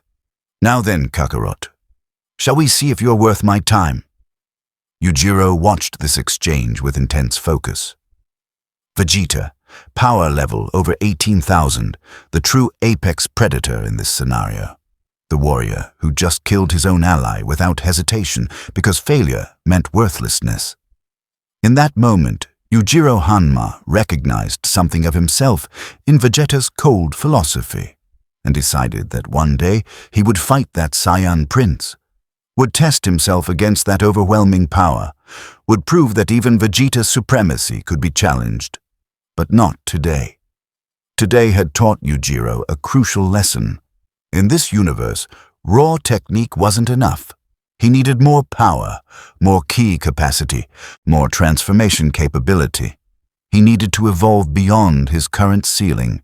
And he would, because Yujiro Hanma never accepted defeat as permanent. "Piccolo," Yujiro said quietly, "after this is over, I want access to that hyperbolic time chamber you mentioned. 1 year of training compressed into a single day. I need it." The Namekan studied the human for a long moment, then nodded. "If we survive Vegeta, we'll discuss it." The battle between Goku and Vegeta began, and even the preliminary exchanges generated power that dwarfed everything that had come before. The battle between Goku and Vegeta transcended everything the Z-Fighters had witnessed. When Goku activated Kaioken ×2, his power level doubled to 16,000, and the shock waves from their clashes flattened mountains. When Vegeta transformed into a great ape after creating an artificial moon, his power exploded to 180,000, and the earth itself trembled. Yujiro watched from the sidelines with the other defenders, his analytical mind cataloging every technique, every power spike, every tactical decision. This was the ceiling of what warriors in this universe could achieve, or at least what he'd seen so far. The gap between his 1050 and Vegeta's great ape form was so vast it couldn't be measured in conventional terms. Yet Goku fought on. Even outmatched, even facing odds that should have been insurmountable, Earth's defender refused to quit. He used the Spirit Bomb, a technique that gathered energy from all living things across the planet, creating an attack that exceeded even Great Ape Vegeta's power level temporarily. The massive blue energy sphere hovered above Goku's raised hands, pulsing with borrowed strength from every human, every animal, every plant across Earth. Tens of thousands of individual power contributions combined into a single devastating attack. That technique, Yujiro muttered, his predator instincts recognizing both its power and its fundamental flaw, requires gathering energy from external sources, relying on others' strength instead of your own. Sometimes, Piccolo said, the strongest warrior is the one who knows when to accept help. The spirit bomb struck Vegeta's great ape form with apocalyptic force, but the Saiyan prince survived, battered, diminished, but alive. Goku lay exhausted, his Kaioken overuse having destroyed his body's capacity to continue fighting. The battle had reached its endgame, and then Gohan transformed. The 5-year-old, pushed beyond his limits by seeing his father broken and his friends dying, looked at the artificial moon Vegeta had created. His eyes went blank, his body swelled, and within seconds, a massive great ape stood where the child had been, fur brown instead of Vegeta's black, but power equivalent. Perhaps 35,000 units, dwarfing even Piccolo's capacity. The boy, Yujiro observed with genuine interest. Hidden potential unleashed through desperation, just like his Saiyan heritage promised. The great ape Gohan's battle with the weakened Vegeta was brutal and chaotic, two massive forms colliding with enough force to reshape the landscape. But eventually, through combined effort, Krillin's Destructo Disc cutting Vegeta's tail, reverting him to base form, Gohan's transformed weight crushing the Saiyan prince. The battle ended. Vegeta lay broken, his power depleted, his pride shattered. His space pod lay nearby, his only escape route. Goku, barely conscious, made a decision that would define his character. Let him go. What? Krillin screamed, holding the Destructo Disc that could have easily decapitated the fallen Saiyan. Goku, he tried to destroy the Earth. He killed Yamcha, Tien, Chaozu, Piccolo. Can be revived with the Dragon Balls, Goku said weakly. But Vegeta, he's a warrior.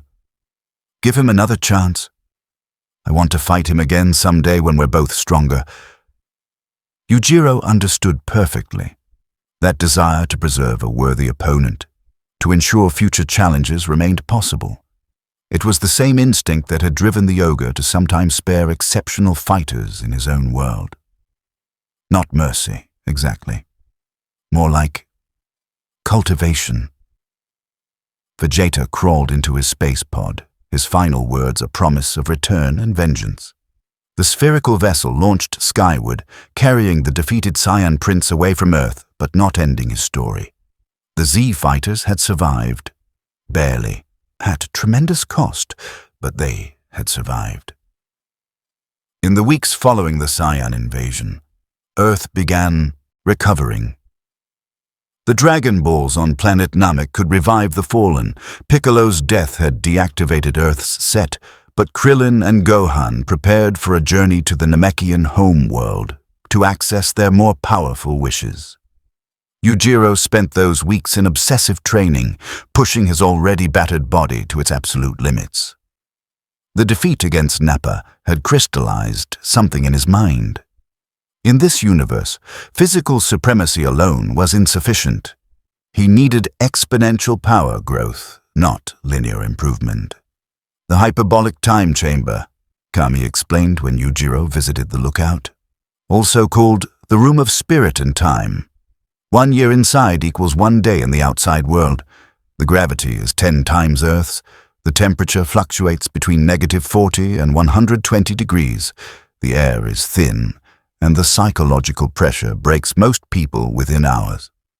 Perfect, Yujiro said without hesitation. There's a limit, Kami warned. 2 people maximum can enter at once, and each person can only use it twice in their lifetime. 2 days total, 2 years of training. After that, the door won't open for you. I only need 1 session, Yujiro declared. 1 year, that's sufficient. Piccolo, standing nearby, crossed his arms. I'm going in with him. Kami's eyes widened. Piccolo, are you certain? Training with a Yujiro for a year in those conditions. He's dangerous, unpredictable, and fundamentally selfish, Piccolo acknowledged, which is exactly why I need to monitor him. Plus, The Namekian's expression hardened. Vegeta promised to return. Frieza, the tyrant who destroyed the Saiyan race, is out there. The universe contains threats we've barely glimpsed. I need to become stronger. We all do. The decision was made. Yujiro and Piccolo entered the Hyperbolic Time Chamber together. Two warriors with fundamentally different philosophies, locked in a white void where survival itself required constant effort. The gravity pressed down like a physical weight, making every movement exhausting. The temperature swings attacked the body's regulation systems. The isolation tested mental fortitude. For Yujiro, it was paradise. Here, removed from distractions, he could focus purely on evolution. Every moment became training. Sleep was minimized to 4 hours per day. Food was simple nutrition, nothing more. The rest, 20 hours daily, was devoted to pushing his Kai manipulation, refining techniques, integrating his demon-back transformation with energy enhancement, and sparring with Piccolo's when the Namekian's own training permitted. They spoke little. Piccolo meditated for hours, communing with Kami's consciousness, developing new techniques.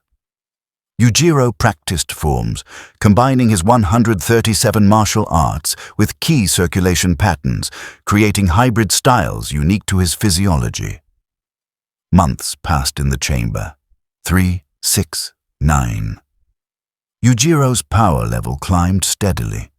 1,200, 1,500, 1,800.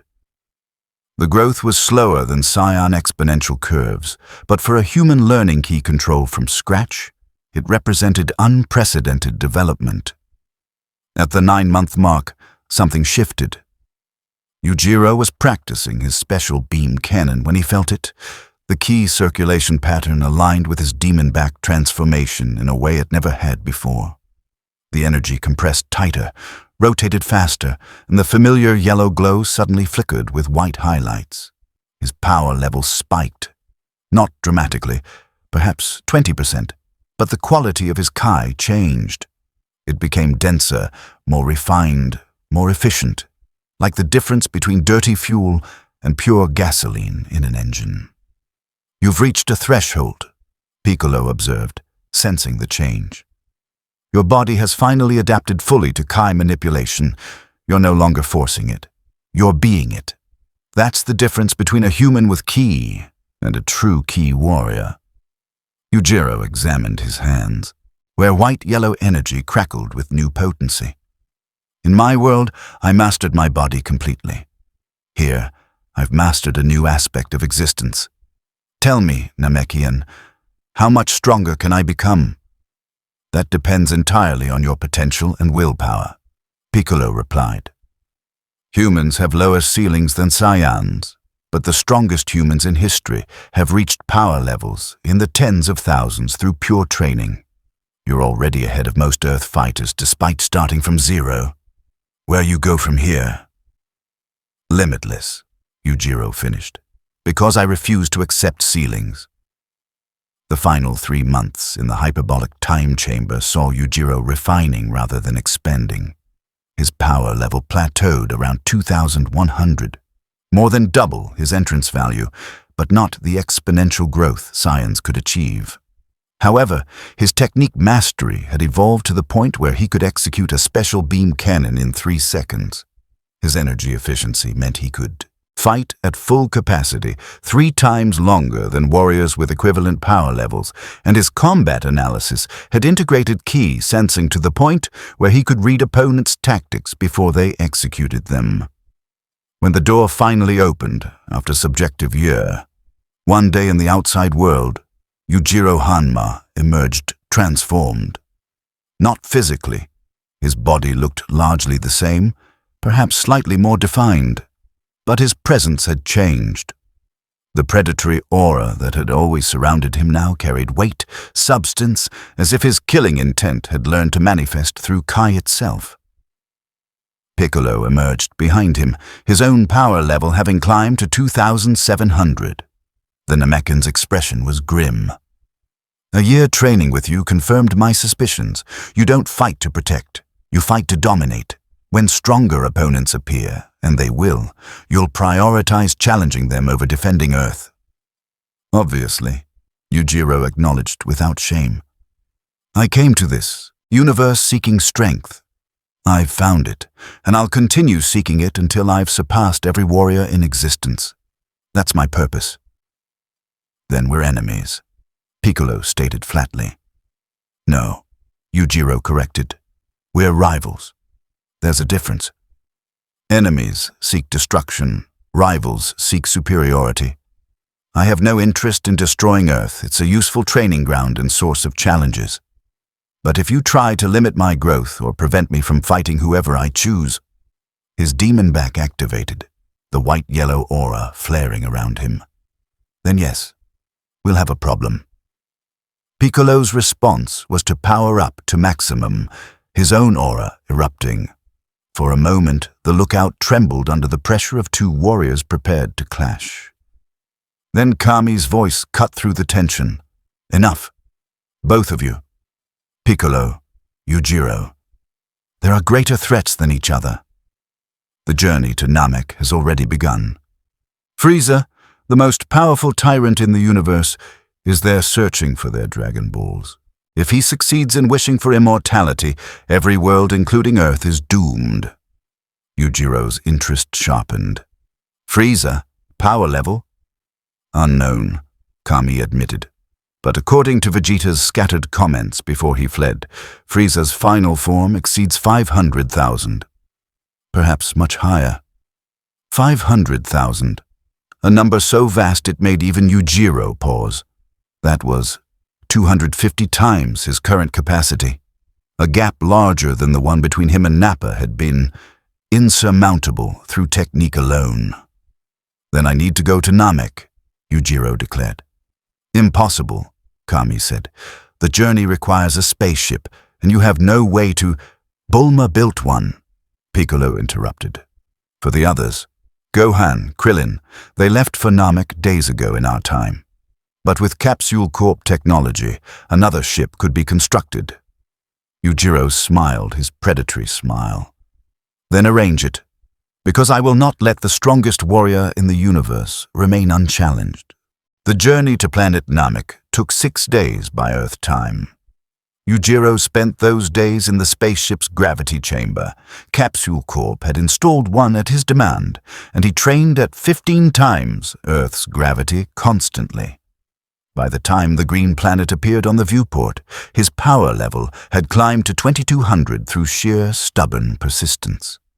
Namek's landscape was beautiful. Blue grass, green sky, pristine waters. But it had become a war zone. Frieza's forces occupied multiple Namekian villages, slaughtering the peaceful inhabitants for Dragon Ball locations. Vegeta, having recovered and returned, was playing a dangerous game of stealing Dragon Balls from both Frieza's subordinates and the Namekans themselves. And in the distance, Yujiro could sense it. A power level so vast it made everything else feel like candle flames beside a sun. Frieza. Even suppressed, even in his weakest form, the tyrant's energy signature registered beyond anything Yujiro had ever encountered. That's him, Piccolo said, having arrived via different means. The Namekan had been wished back to life and transported to his homeworld by the Dragon Balls. Frieza, current form, power level estimated around 300,000.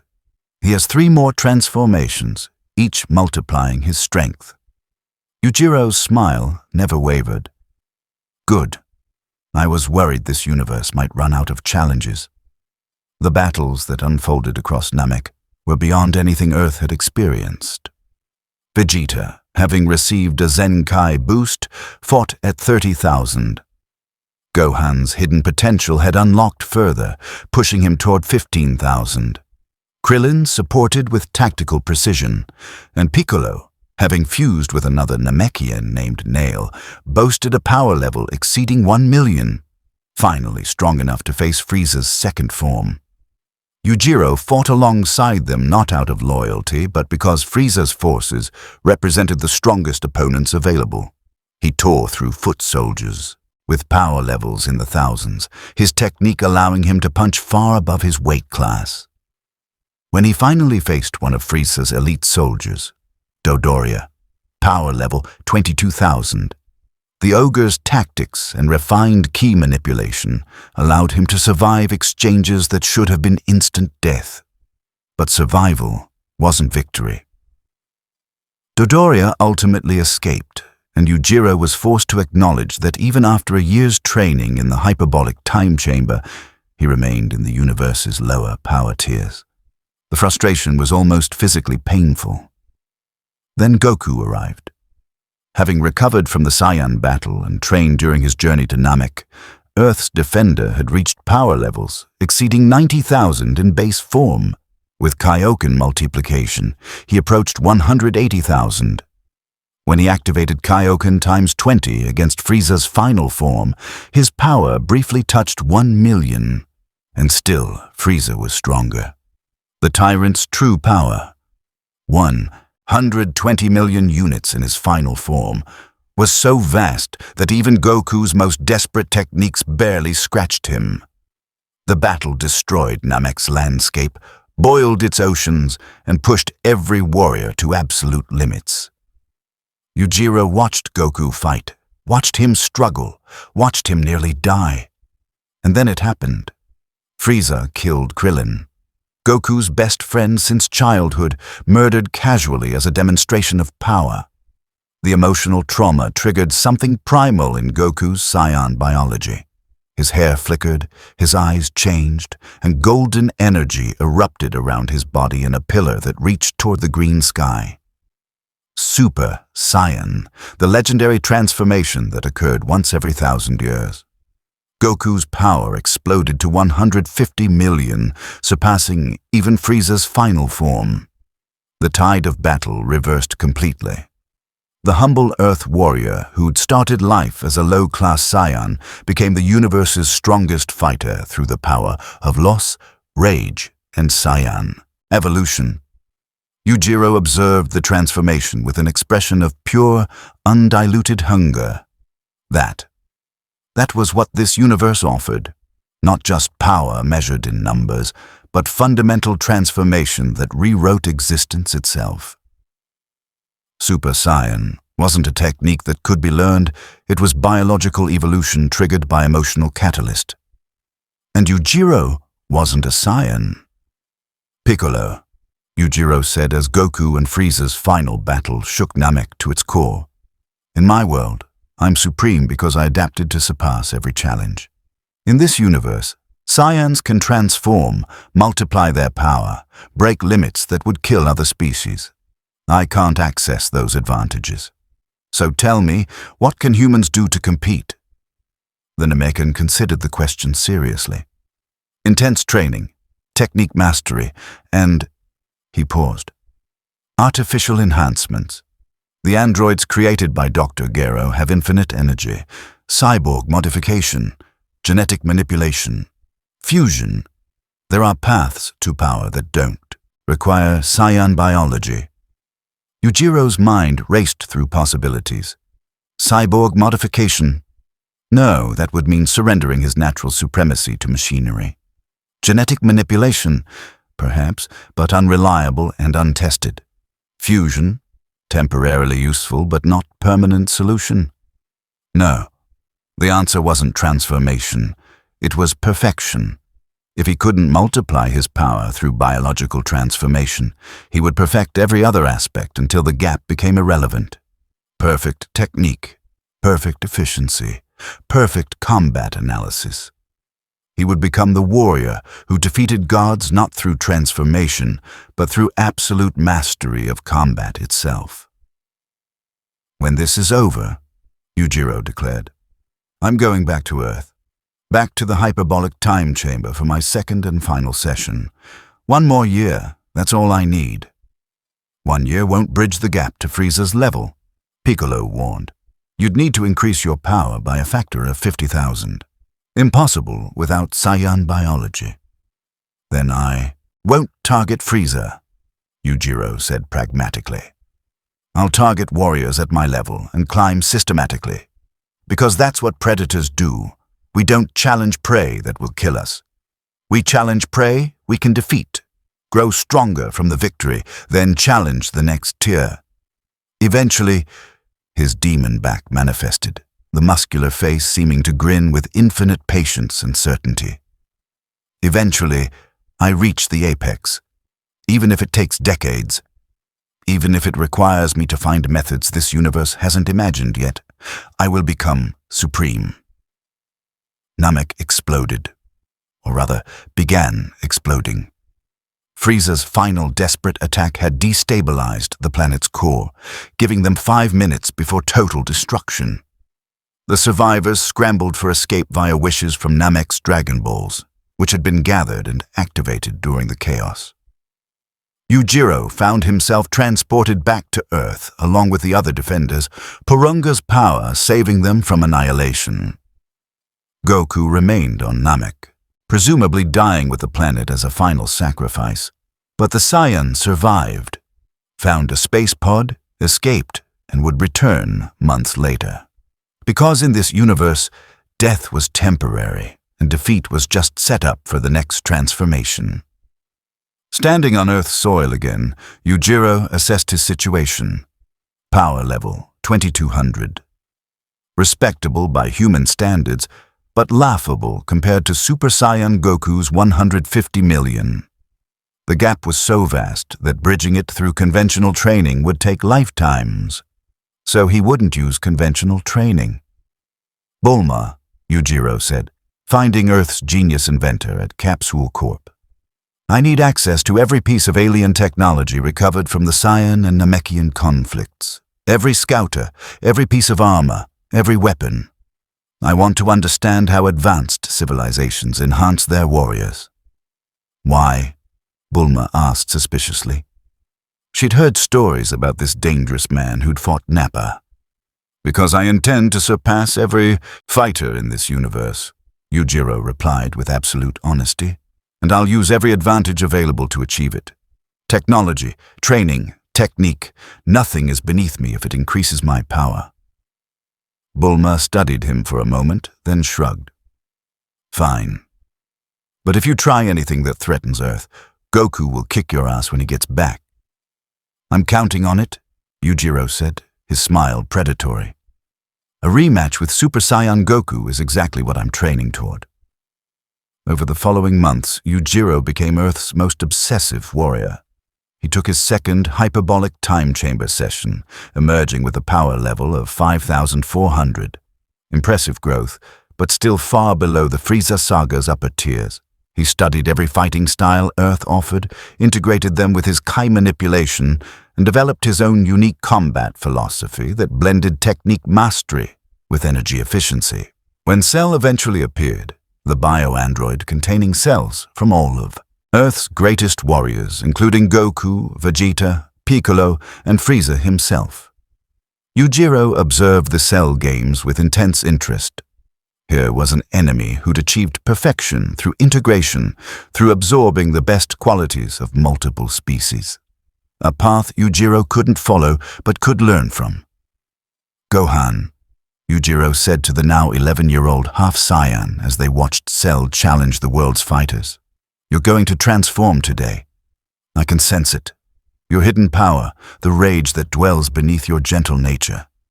Cell's going to push you past breaking point, and you'll achieve Super Saiyan too. Do you know what that means? The boy looked uncertain. That I'll be strong enough to win.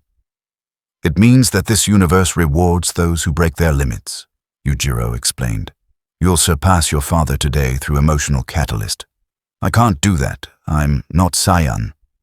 But I can learn the principle. Limits exist to be shattered. Ceilings exist to be broken. And supremacy exists to be claimed by whoever refuses to accept anything less. When Gohan did indeed transform, golden aura erupting with lightning, power doubling Super Saiyan's already absurd multiplier, and destroyed Perfect Cell with a father-son Kamehameha that exceeded even Goku's full power, Yujiro smiled. Because he'd witnessed the principle in action. Limits were psychological as much as physical. The human body, the human spirit, could transcend expectations if pushed hard enough. If Gohan could jump from mid-tier fighter to universe-class warrior through single transformation, then Yujiro could reach similar heights through different means. "Piccolo," Yujiro said after the Cell Games concluded, and peace temporarily returned. "I'm leaving Earth." The Namekian raised an eyebrow. "Where?" "Out there."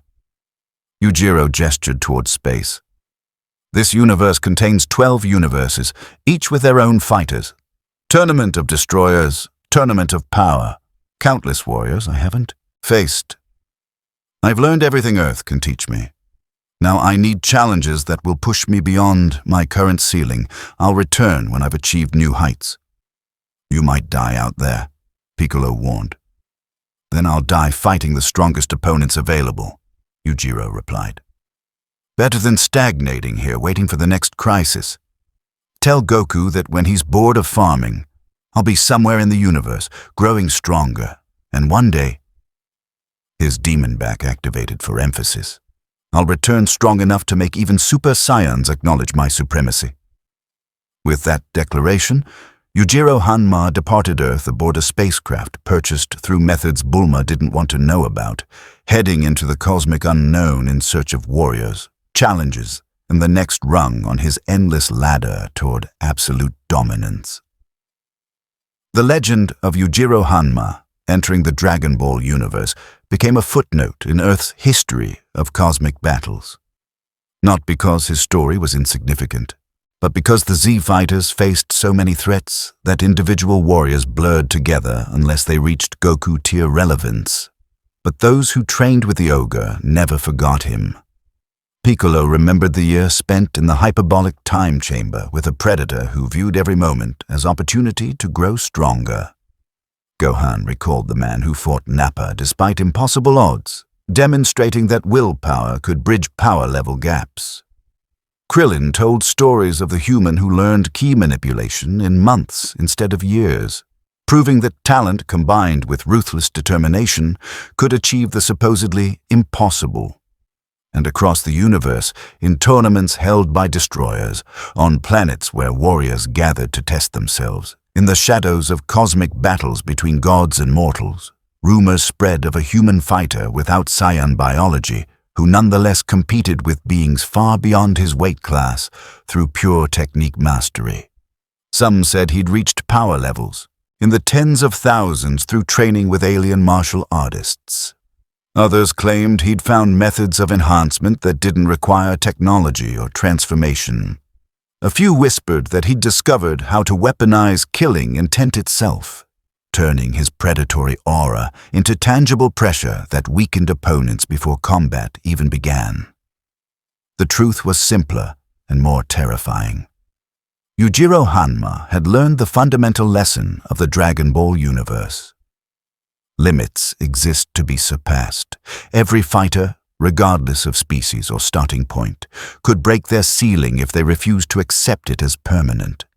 Saiyans did it through transformation and Zenkai boosts, Namekians through fusion, humans through technique refinement and training intensity. The Ogre did it through all methods simultaneously, supplemented by absolute refusal to accept inferiority. Years after his departure, when Earth faced new threats, Majin Buu's rampage, Beerus's arrival, the Tournament of Power, some warriors wondered if Yujiro would return, if he'd grown strong enough to stand among Super Saiyan Blues and Ultra Instincts, if his quest for supremacy had led him to heights that made his Namek-era power level look like childhood weakness. Vegeta, during a rare moment of reflection, admitted something to Goku. That human who fought during the Saiyan invasion, Yujiro, he had Saiyan pride without Saiyan biology. If he'd been born one of us, he might have been a legitimate rival. As it is, he's probably dead somewhere, killed by an opponent he couldn't defeat. Maybe, Goku replied, but his smile suggested otherwise. Or maybe he's still out there, getting stronger, waiting for the right moment to show us what he's become. That'd be pretty exciting, don't you think?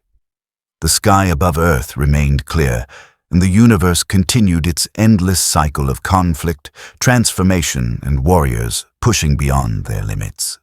Somewhere among the infinite stars, a predator trained in gravity, chambers, and alien dojos fought in cosmic tournaments and underground death matches, studied techniques from 1,000 worlds, and refined them through his lens of perfect combat efficiency. Yujiro Hanma had entered the Dragon Ball universe as the strongest creature on his Earth. He would become supreme in this one, or die trying. And in a universe where death was temporary, but legend was eternal, even failure would only make his return more spectacular. The adventure never ends. Because for warriors like Yujiro Hanma and the Z fighters he'd fought alongside, every ceiling is just the floor of the next level. Every defeat is set up for future victory, and every limit exists only until someone strong enough shatters it with their bare hands. The Ogre's legend in the Dragon Ball universe had only just begun.